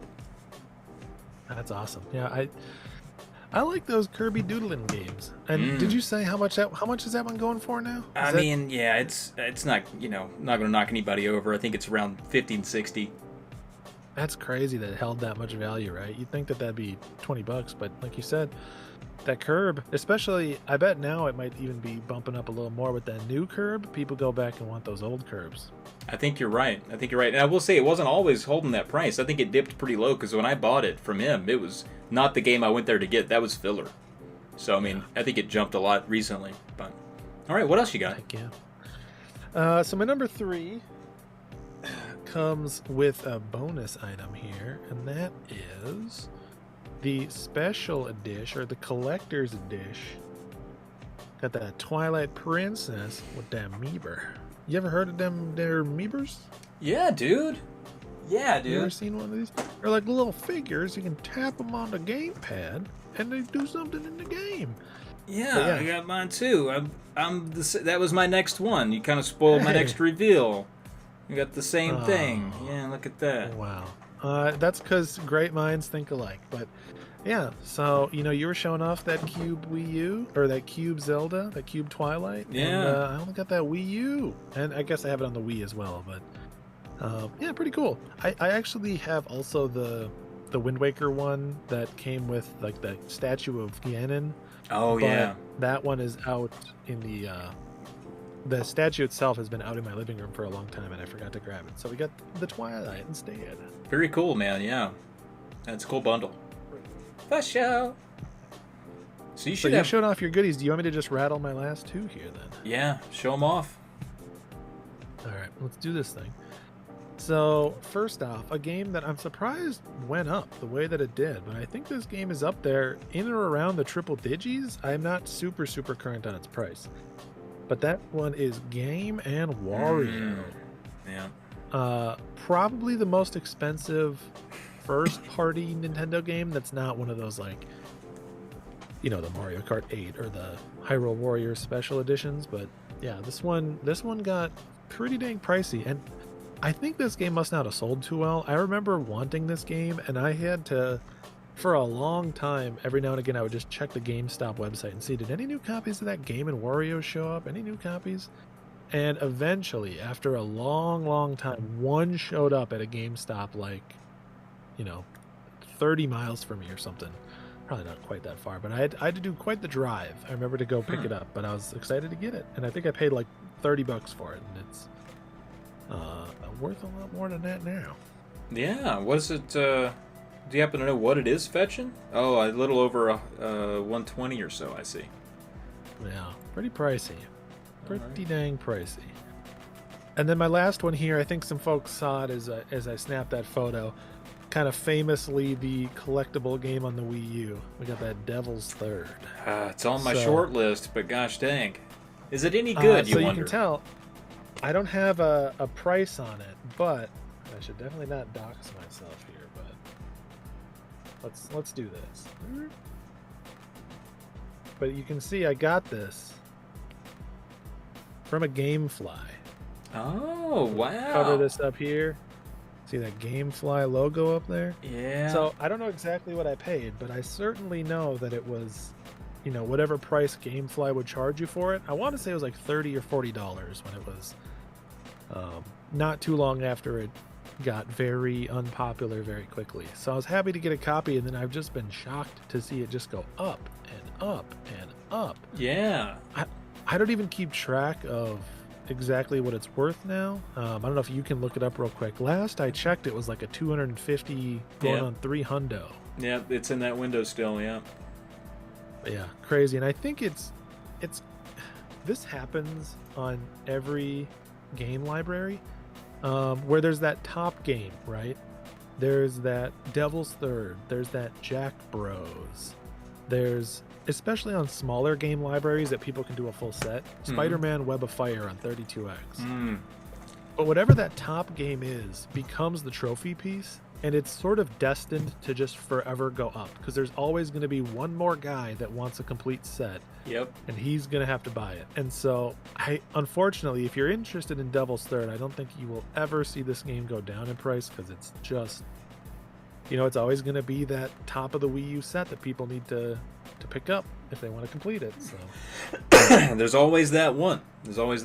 All right. Does that round out your Wii U? Do you have any goodies? That's a danged Wii U. Well, I tell you, you do have some pictures. You have some Wii U ephemera, I think.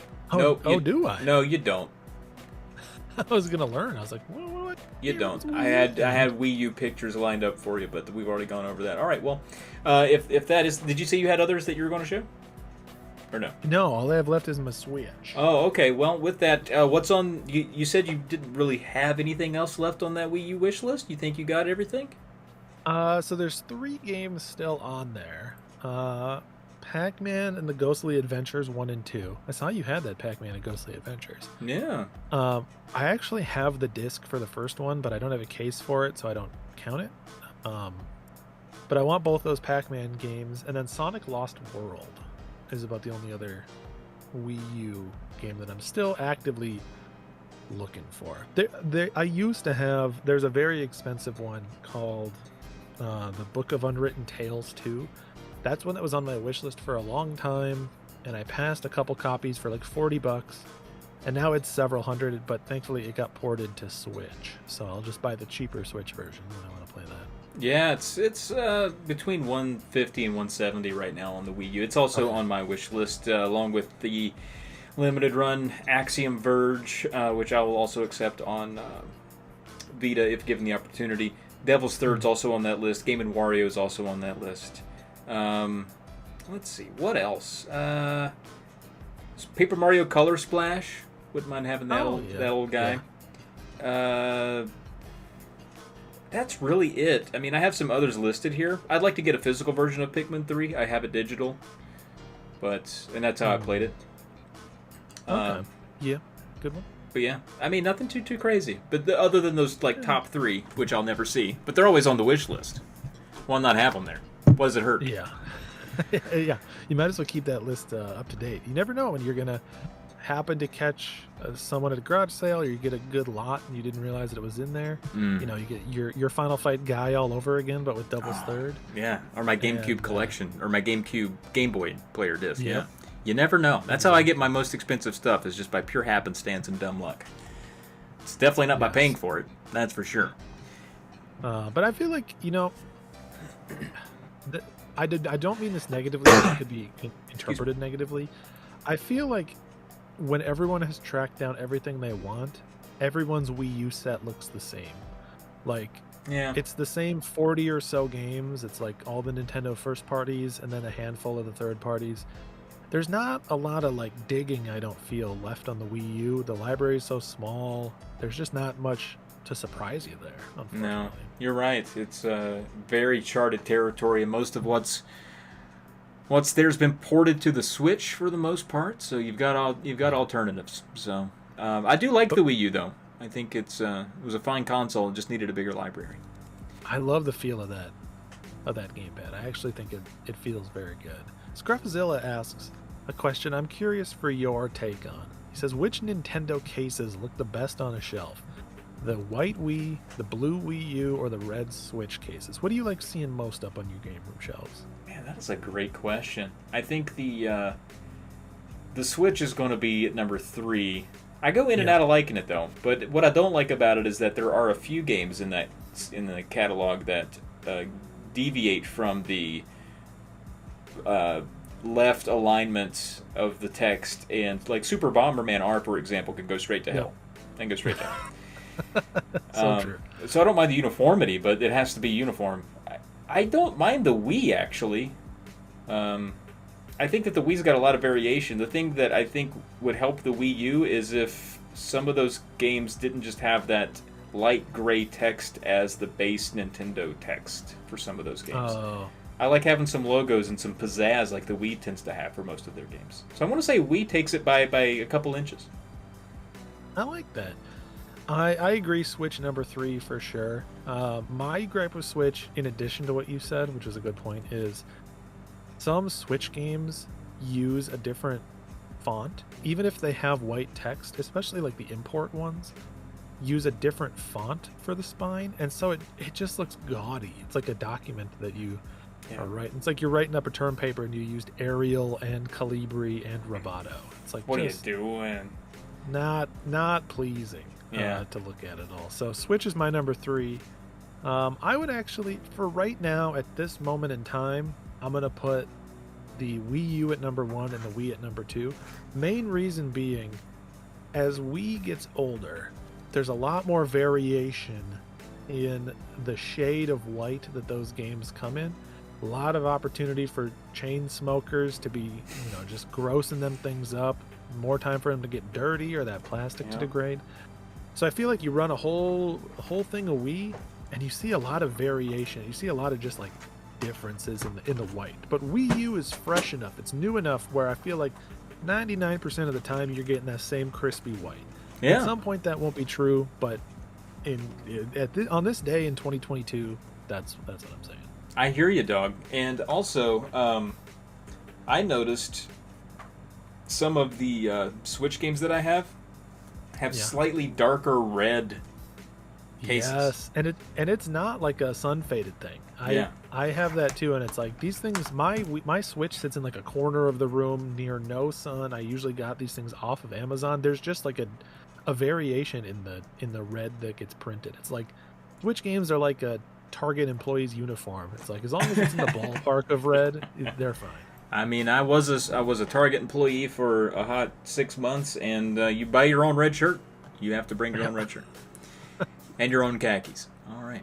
Let's get into the Switch. This is going to be probably the meat of this episode, especially for myself. No surprise that all 5 of my top 5 are limited run games.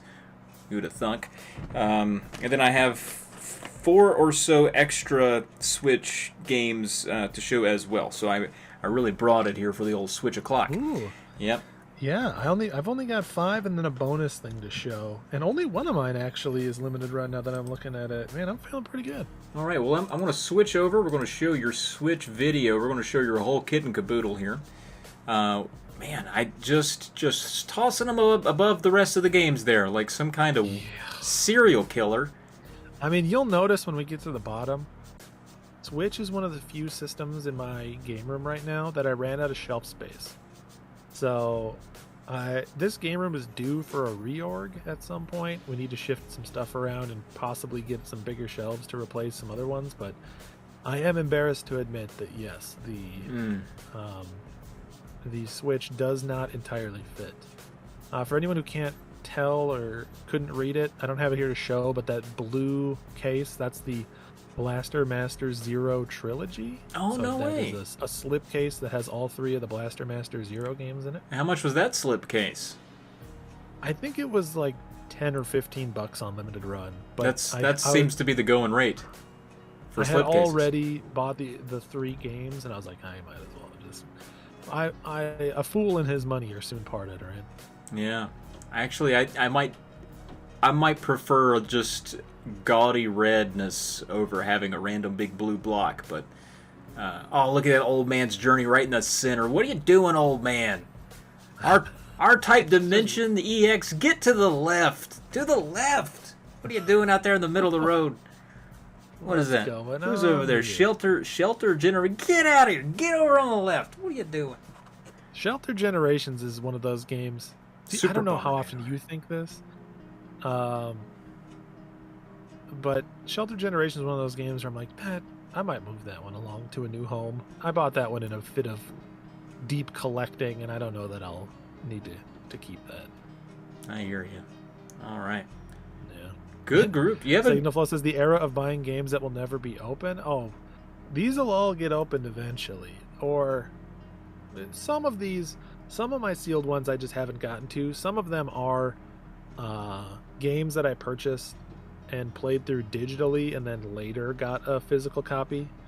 But yeah, you'll notice as I go through this, you'll see I have some of the quote unquote heat is stuff that I did open to check out and play. I'm not too precious about my seals. And man, as I'm watching this video, I'm really noticing that variation in red. It's really bugging me.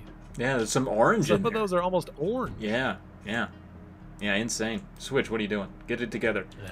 All right, let's switch over to my vid. Now, you have a fair amount of Switch games. I don't have quite as many, but mine are organized horizontally on top of a shelf. I have also ran out of room.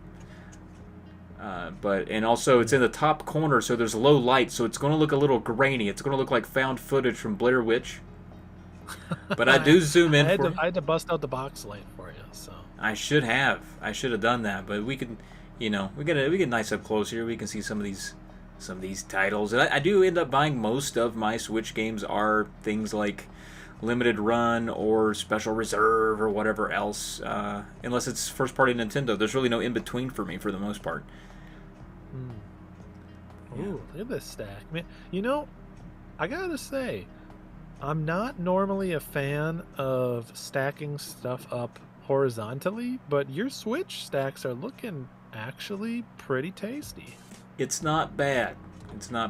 I don't intend to keep it that way. If I find some other shelves, we'll be able to flip those vertically. But yeah, I mean, it works for this. It is actually kind of helpful to read the titles for a lot of these. Super Bomberman R once again can go straight to hell. What is up with that? Don't even.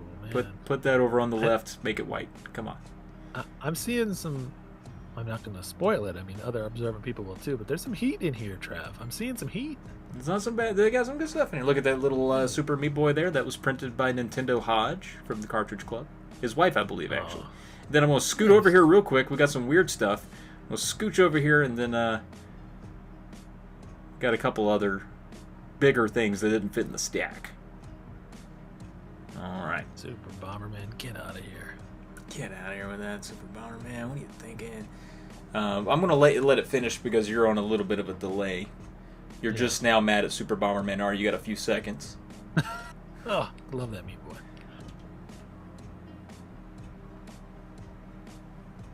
Yeah, there's the Meat Boy. Yeah.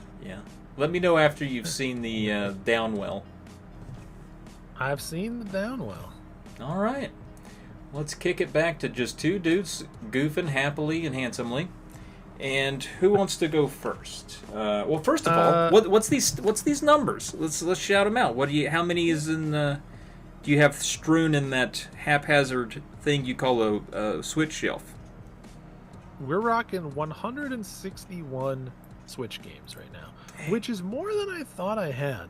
The Switch is not my preferred console for this gen, but there's just a lot of stuff that I think that number is really bolstered by these limited run type companies that keep publishing digital or physical versions of digital indies that I already liked. Like as you were seeing my shelves scroll by, you saw a lot that were kind of like in these thick plastic baggies. A lot of those are games that I played digitally that I was just happy to get a physical version of. From a shelf. But, I'm with 161. You there. How about you? 84. So you've doubled me up. Yeah. And I was proud of this. I said, this is a pretty beefy Switch lot we got going on here, but you doubled me up. You son of a bitch. All right.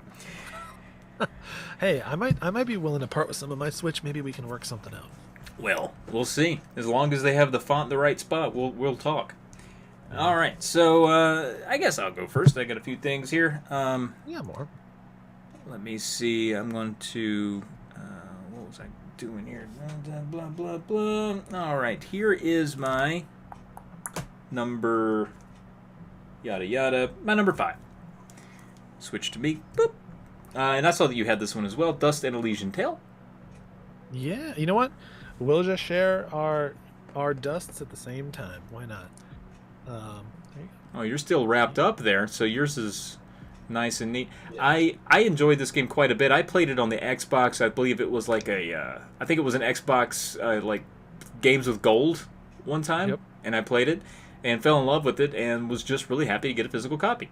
And I've taken her out and given her a spin. We got some booklets in there.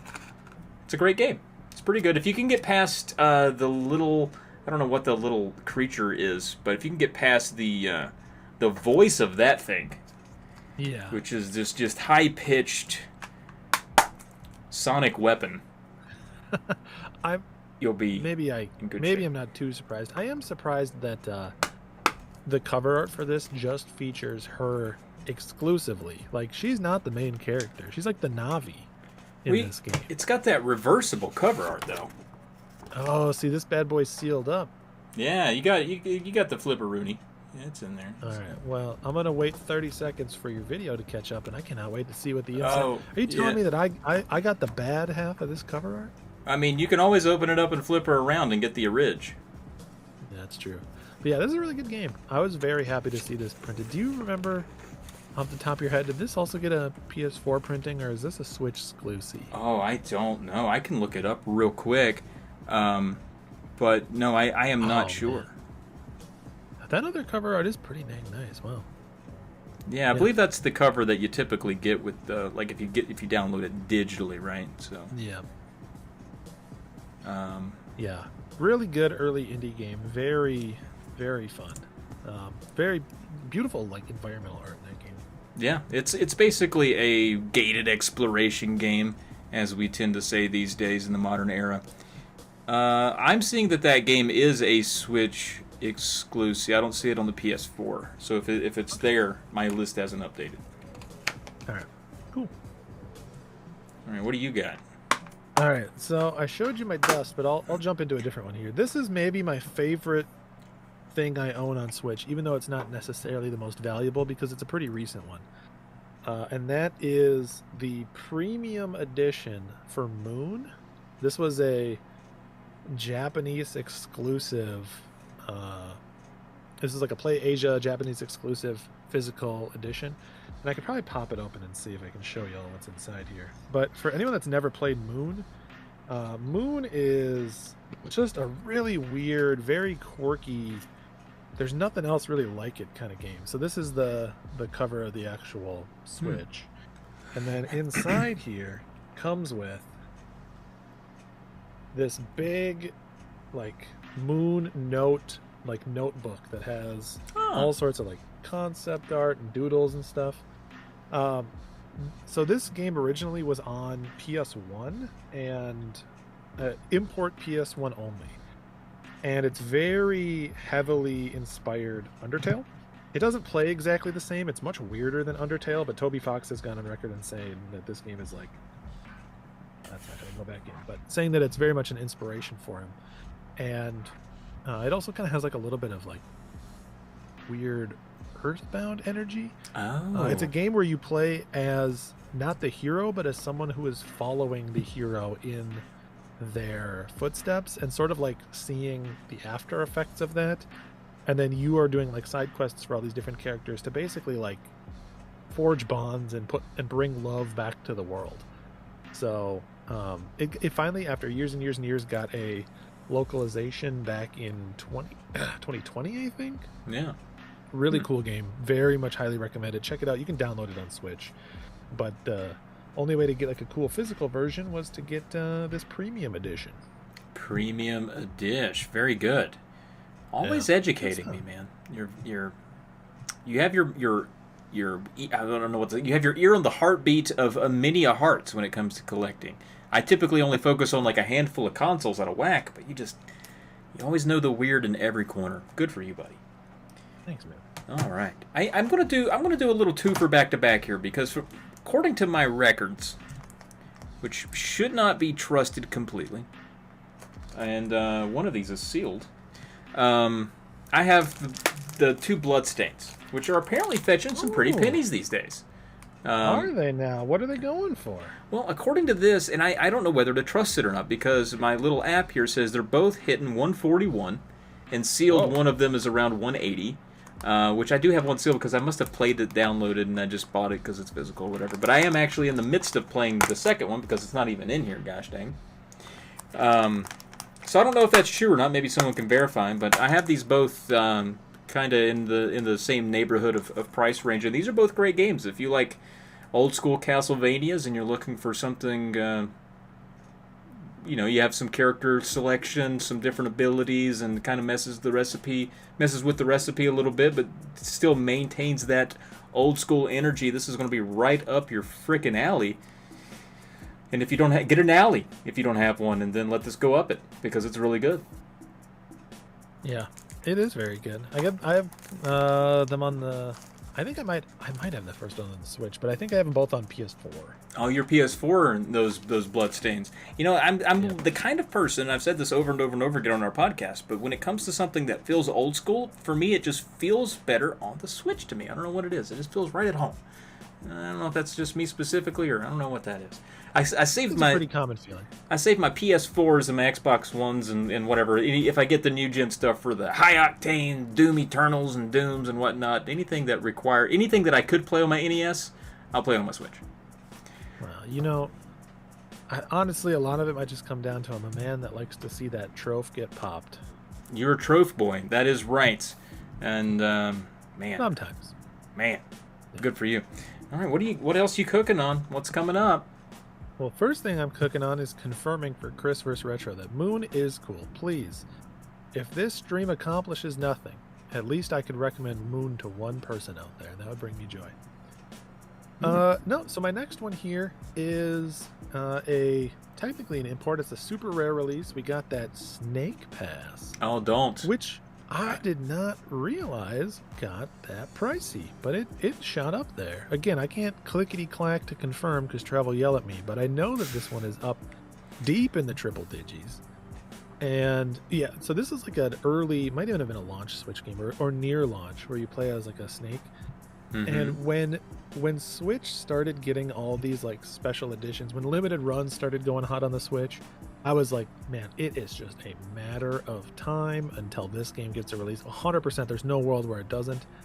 But I was surprised that it's actually super rare that put one out. They must have scooped up the rights to it. So this one, to confirm, see, this one is open because I... he lost all the goodies. I actually took this and played it on a plane ride one time. In my Snake Pass, Super Mario Snake There you Pass. go. It is bumping close to 200 these days. 180 or so. It's wild to me that anything on Switch can do that during the Switch's life cycle. Like, normally there's kind of like a buffer where there's like, now's the good time to get in on this console. That just like never happened to Switch. It just, everything just shot up. Especially all these like limited print run stuff. I hear you, man. It's wild times out there. You're passing those snakes around, and I just don't want any part of your snakes. No, thank you. No, thank you. All right. Man, I think I forgot. Did I do that? No, it's all right. All right, my next one here. Or do you want to... Because I showed two at once. Do you want to pop another one out there? Yeah, I've got two left and then a bonus item. Okay. So my next one here, and these are kind of similar, but I'll just show you the one. We've got that special edition for Grease. Gris. Yeah. Beautiful game. And this is there's multiple versions of this. There was a version that you could have just, I think, got at limited run, or it might have been one that went to Best Buy too. And then there was this version, which, if I'm recalling correctly, is the special reserve version of this. There's no signifier on the outside of the box, so I'm pretty sure this is the special reserve version. And then there was a signature edition of this too. Oh yeah, it is special reserve. You can see it at the bottom there. There's a signature edition, which is like a company that prints signed versions of games, and that one is, I think, even more pricey. But yeah, really beautiful, like hand painted, watercolor type artwork. Super gorgeous, highly recommended game, and yeah, really nice special edition. I love these special reserve boxes. I think I saw you had some too, like that Downwell. They've got like this nice soft cardboard too. It's a weird thing to enjoy, but I do enjoy it. I'm with you. I'm with you there. Very good. Man, Grease is a game that I keep whiffing on. There's some part of it, I feel like I see it. It's so ubiquitous. I almost feel like I've played it. I think I've seen so many beat tweets for it. I'm just so familiar. I need to really just get it. It's so good. All right, next up for me, switching over to the old Trav cam. River City Girls. Surprised to see this was my number 2. I didn't expect it to be so pricey these days, but it's fetching $170 or so. Couldn't believe it. Wow, I am surprised. That's one that I slept on that one, so I am not looking forward to that pain if I ever want to pick it up. Yeah, it comes with a neat little book. It's girthy. I know there's a lot of folks out there who are not a fan of limited run for whatever reason or another, but I tell you, man, you get some nice literature in these things. You get some nice little goodies, and that's really why I do it. Even with the games that I had digitally, even with that Dust, you get a little booklet. That's what it's all about. Give you a little something to hang on to. So, this game is surprisingly difficult, I thought. It's fun, but I actually had a hard time romping my way through that city in River City Girls, but still a good time. It retains a lot of the River City Ransom feel and throwback sort of 50s-esque, outside of a diner, kick some butt kind of feel, and it's cool. And surprisingly expensive. Wasn't there a new one of those just announced? River City Girls Zero or something? I know there was another one. I don't remember what it was called, but I do recall. Okay. Yep, I remember that being a thing. Yep. All right, so I have my last one. Are you down to your last one as well? Yep.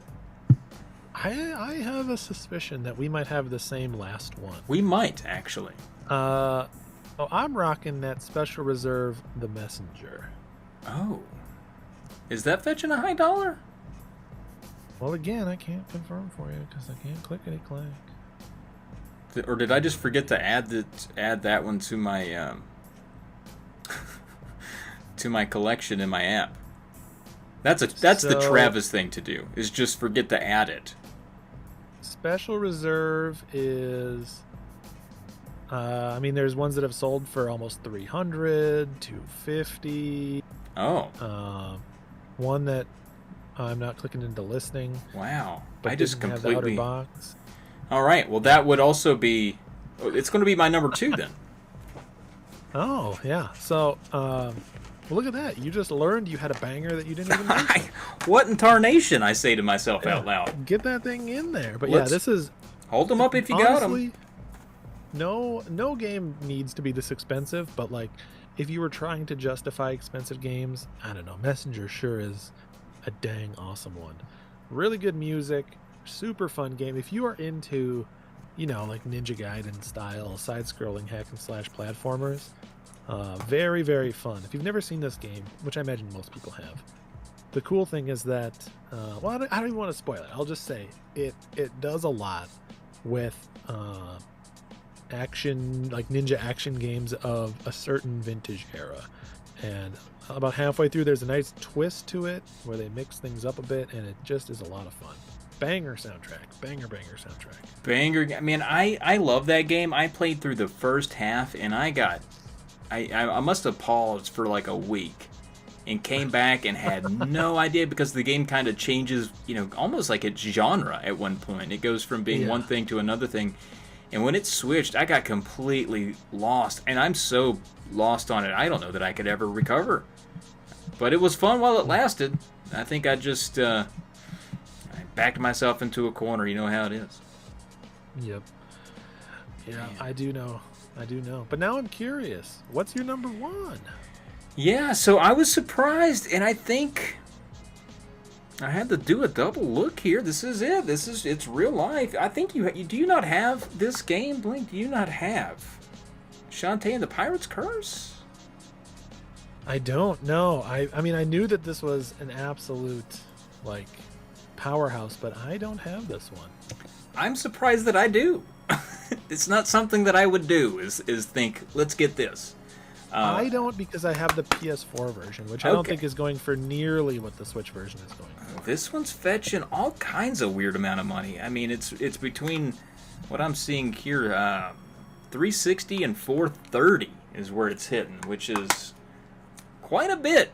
It's a lot more than I would have ever dreamed it to be. So there you go. And you know, once again, you get the literature. Inspired that? Yeah, this game is so crazy. So there's the PS4 version that I have, which is like only like a $70, $80 game. There's the 3DS version, which is going for $115, $130, and then there's your version, which is just $400. I don't know what happened there. Those Switch collectors, I tell ya, they're nutty. Yeah. And I'm going to segue that one. So that would be my more expensive one, obviously. I also have this, which I got this thinking it would end up being my most expensive one day, the Half Genie Hero Ultimate Day 1 edition. And that one's just creeping by at maybe a fourth of what the other one is. Fun story about this one, though. I let my buddy borrow the game, and he lost it. What? Yeah, the cat must have knocked it off the table into events. Searched for months, turned their house upside down. It looked everywhere, couldn't find it. So at the time, the game wasn't going for a whole lot. And I'd already played it. I wasn't missing it in terms of the game. I was just missing it for the collection piece. And so I was like, no rush. He's like, I'll replace it. I was like, sure, just take your time. But I knew he wasn't keeping an eye on the price like I was. So I would send him a message every now and then, and be like, just to let you know, it's gone up a little bit. The loose version. But he was able to snag it right when the COVID prices were on the way up. I was like, I don't want to push you around on this, but you should bite now. And we got it. So it's all together now, thankfully. But there is somewhere in a guy's house that he's now moved from, in some vent shaft or in some crevice, some crack somewhere in that home, there is a lone loose copy of Shantae Half Genie Hero Ultimate Day 1 Edition. Just a little Switch cart somewhere in that home. So, I like that story. I hope people find it someday. I hope so too. It would be cool. Do you have any other Switch stuff you're going to show off here? I just have one little fun oddity. Not super rare or collectible or anything, but I think cool, and people may or may not know about it. And also, Santiago, hello. Oh, Santiago. How's it going, bud? Yeah. The last thing I have to show here is the flip grip. Do you have one of these? Have you seen one of these? I do. Well, I do have one of those. I think for the same reason that you do. I would imagine. Yeah. So these, if anyone's never seen these before, these are pretty cool. They're a accessory that I think Jeremy Parrish had a pretty big hand in helping to get created, and was produced, I want to say, by Fangamer. But the idea is that you can plug your Switch into the flip grip, and it lets you play these the many side-scrolling or vertical-scrolling shoot-'em-ups that are on the Switch, and it lets you play them in Tate mode with the screen vertical and still be able to put the controller on either side, rather than having to sacrifice a bunch of screen real estate by playing it widescreen with just the vertical bars in the middle. So just a simple little piece of plastic, not too complicated, but with this you can like really get some enjoyable handheld Switch stuff. And I do have a couple of Switch shoot 'em up collections that I imported, like the Sikyo ones before they got English releases, and it's a lot of fun to be able to play stuff with that. Yeah, I'm curious, did that come with a game for you, or did you just, what did it? I just bought it, I think it was like $15 on Fangamer, so I didn't get it with anything. It may have later come bundled with stuff. Is there something in the Downwell box that does something similar then? I'm thinking I have it for a game that does vertical stuff. Oh, good question. I don't know. But I got it right here. Let's see. I've got it. Let's open it up. And indeed. Oh, I have two then. You have two. You didn't even open up your Downwell box? Gosh, Downwell Blink. I have it digitally. Oh, of course you do. Of course you do. Yeah, well, I just came to show this off and that off. I was confused there for a second because I was like, why would you have Downwell? Why are you breaking this out separate? Yeah. But no, we've got it there in the old box. I was like, it does look familiar. Do I not have one in this box in my hand? So we do. I'm going to have to double check that this isn't the one from my Downwell box and I forgot, but I'm 90% sure I bought this as a standalone. And now I'm thinking, I don't need to keep it. I can trade that off. Does yours have a red button? Was yours yellow or red, the little button? Mine has an orange button. Oh, interesting. Mine's red, so maybe mine's a Downwell special inclusion, and yours is like more of an, agnostic version of it. Interesting. Is this going to be like the modern, what is that Xbox game? Steel Battalion? Oh, yeah. The green button and the blue button version? Are we going to be talking about orange button and red button flip grips? That's possible. Given, I mean, even in the last 2 hours, we've talked about how pricey, ridiculous things are. The other thing that I have to show is, it's not even really that, I guess it's not that crazy of a get, but it's cool to me. This is Ape Out, which was a digital Devolver published game that came out, and I mean, it's actually really surprising that it's still sealed because I really wanted to play this for a long time. But it was one of those games where when I saw it at an E3, digital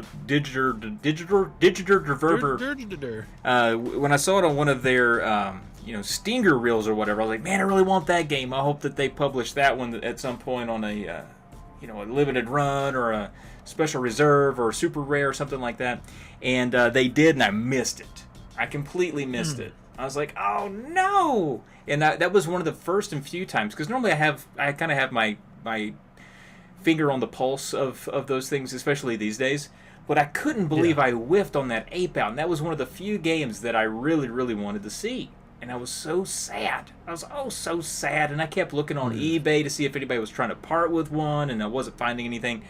And then, lo and behold, one of the few times this has ever happened, Special Reserve said, yo, we got a few more copies of Ape Out, get in here. And I was all over it. And this was like a year and a half later. This was a long time after they had done the sale. So I feel like I got lucky with that one. So, yeah, I'm excited to rip her out of the old cellophane and give her a go at some point. Deal with that ape. He's mad and he's loose. Get him back in there. That game looks fun. Looks cool. And I'm glad that you were able to. Very rare is your opportunity to. I got lucky. To get one of those back. I'm sure you've been there too. Back before Limited Run was doing a lot of month open pre-orders, which seems is kind of exclusively what they do at this point.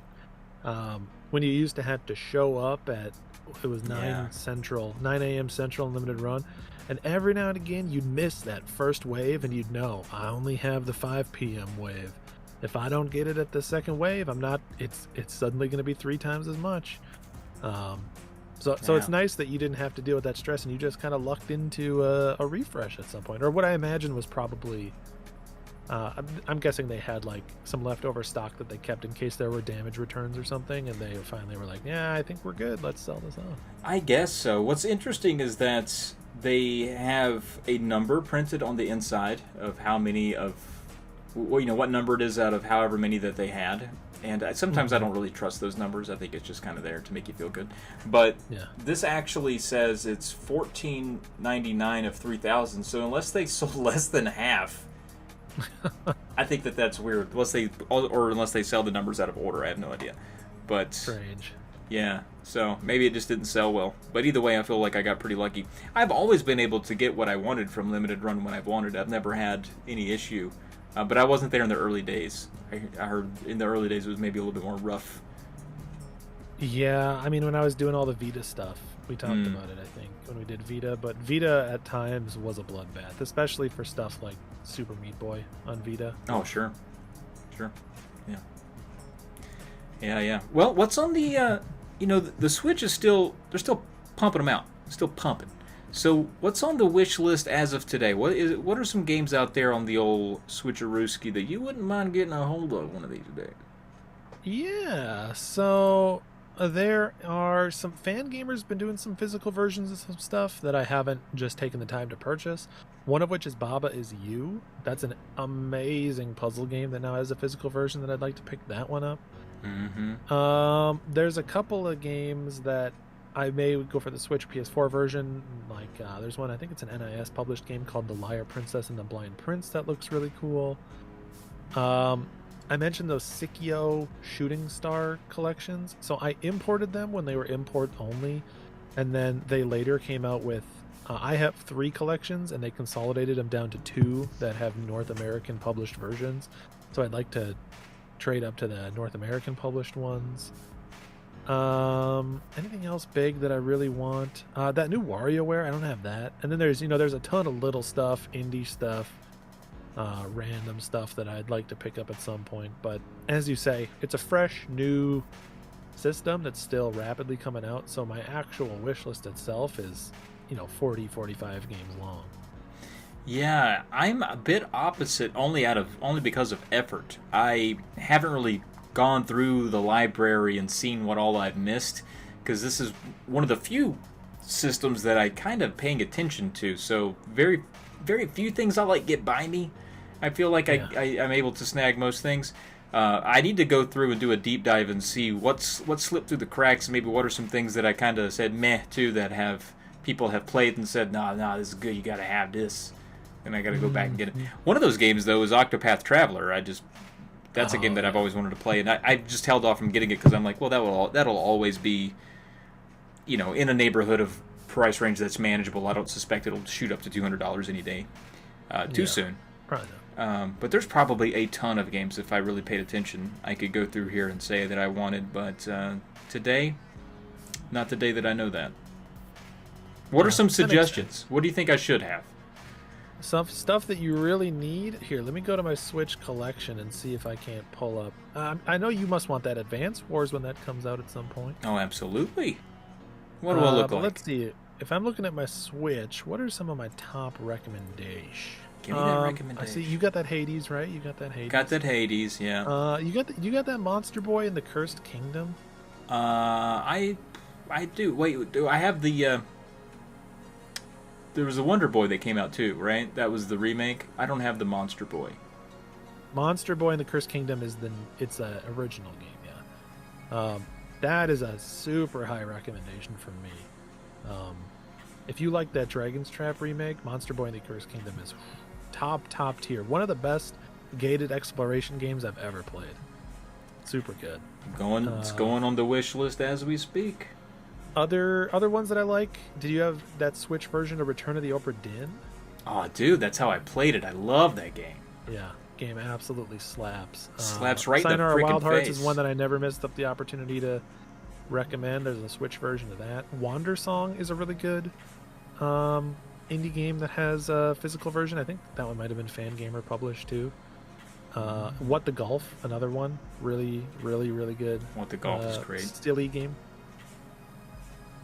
Yeah. Have either of you got Panzer Paladin, Chris? I don't think I have the physical version, but I did play the digital version of that game. It's really cool. Panzer Paladin is awesome. Kind of like it's like a little bit mech side scrollers, a little bit Blaster Master in a way. Very, very fun game. I love that. All right, yeah. Awesome, man. Well, I think that's going to wrap us up. We did it. We got to 11 o'clock, 2 hours or so. We went through the GameCube, the Wii, the Wii U, and the Switch.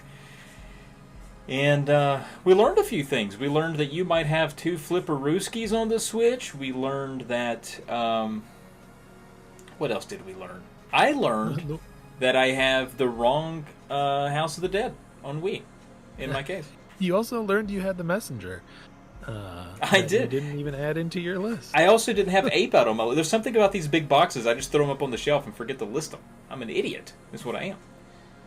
Oh, I mean, are you operating on... Does the app that you use not have those additions in there, so you didn't think to to check? A problem I had with Switch, I'll give some behind the scenes. Most of my collection right now is in the collection tracker for Game Value Now, which I need to get it out of because realistically this site just isn't getting updated anymore. So totals and values are all off.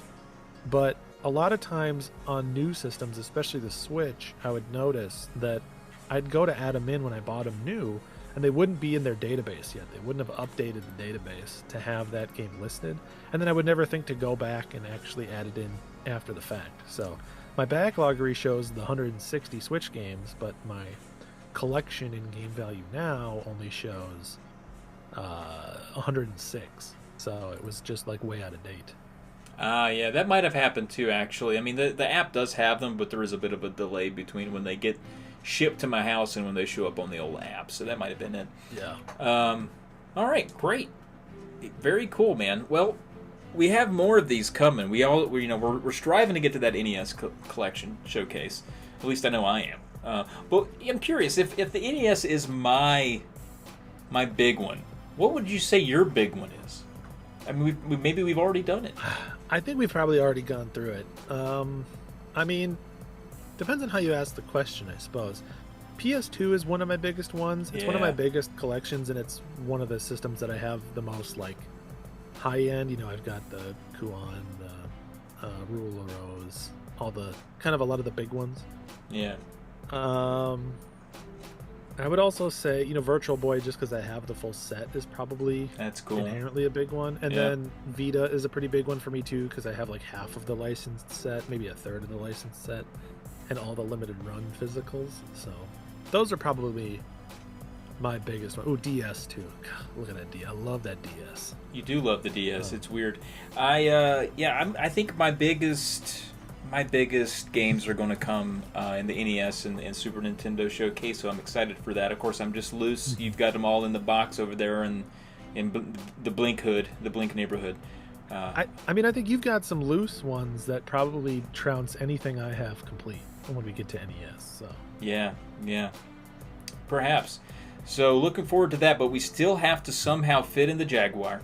We've not talked about the old Jag. We got to do that one. We have to do the N64, the Jaguar, the Super Nintendo, the NES, and why not show off some Goosebumps books while we're at it?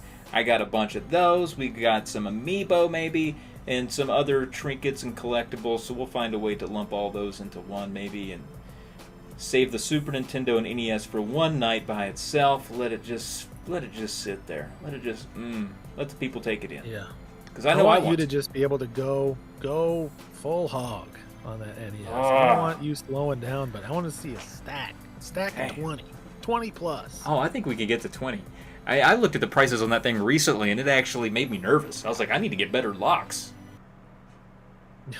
I know the feeling where you're like, suddenly I'm like thinking, maybe need a safety deposit. No doubt about it. All right, folks. Well, thanks for hanging out with us. We definitely had a lot of fun. We always like talking about our stuff, but please check out our podcast. Polykill comes out every couple of weeks. There, every other Tuesday or so on your local podcast app. What do they call it there? Aggregator. Get it on your podcast aggregator there. We'll be there. Polykill, that is. Most of you here have probably already heard that, but if not, for that one guy that wandered in late, he's like, who are these guys? Which one's Trav? Just to let you know that we got that podcast going on. Check it out. You can also go to polymedianetwork.com if you want more shows. Links on a different podcast. He's on that Indie Quest. As you saw, he knows a lot about those games off the beaten path. So the Indie Quest that's where he lives. That's where he strives. That's where he dominates. Yeah. And then you can find Tales of the Lesser Medium, Petey's Power Hour, Drunk Friend. I think that's it. Find all those other ones over there at polymedianetwork.com. And what else we got? You're streaming. Yeah, if you're into them streams, you can go over to twitch.tv/Blinkhoom. It's also up on your screen right now. I stream Tuesdays, Thursdays, and Fridays, usually starting around 7 Central, and you get the whole run of things. Basically, anything you see in this showcase, there's a chance that I stream. We do some handheld. We do a lot of good. We appreciate some good jank. So if you're looking for some high quality, low quality, I think that's the place for you to check out. Yeah. It's a good stream. Good Twitch channel. You're my favorite. Right? You're my favorite right behind Pete Dorn. You're like... Yeah, I was going to say, I appreciate the lie, but... No. It's all good. All right, everyone. Thanks for hanging out with us. We'll catch you in a couple months when we do the next one. Talk to you soon. Peace. How do you stop this goddamn thing? How do you quit?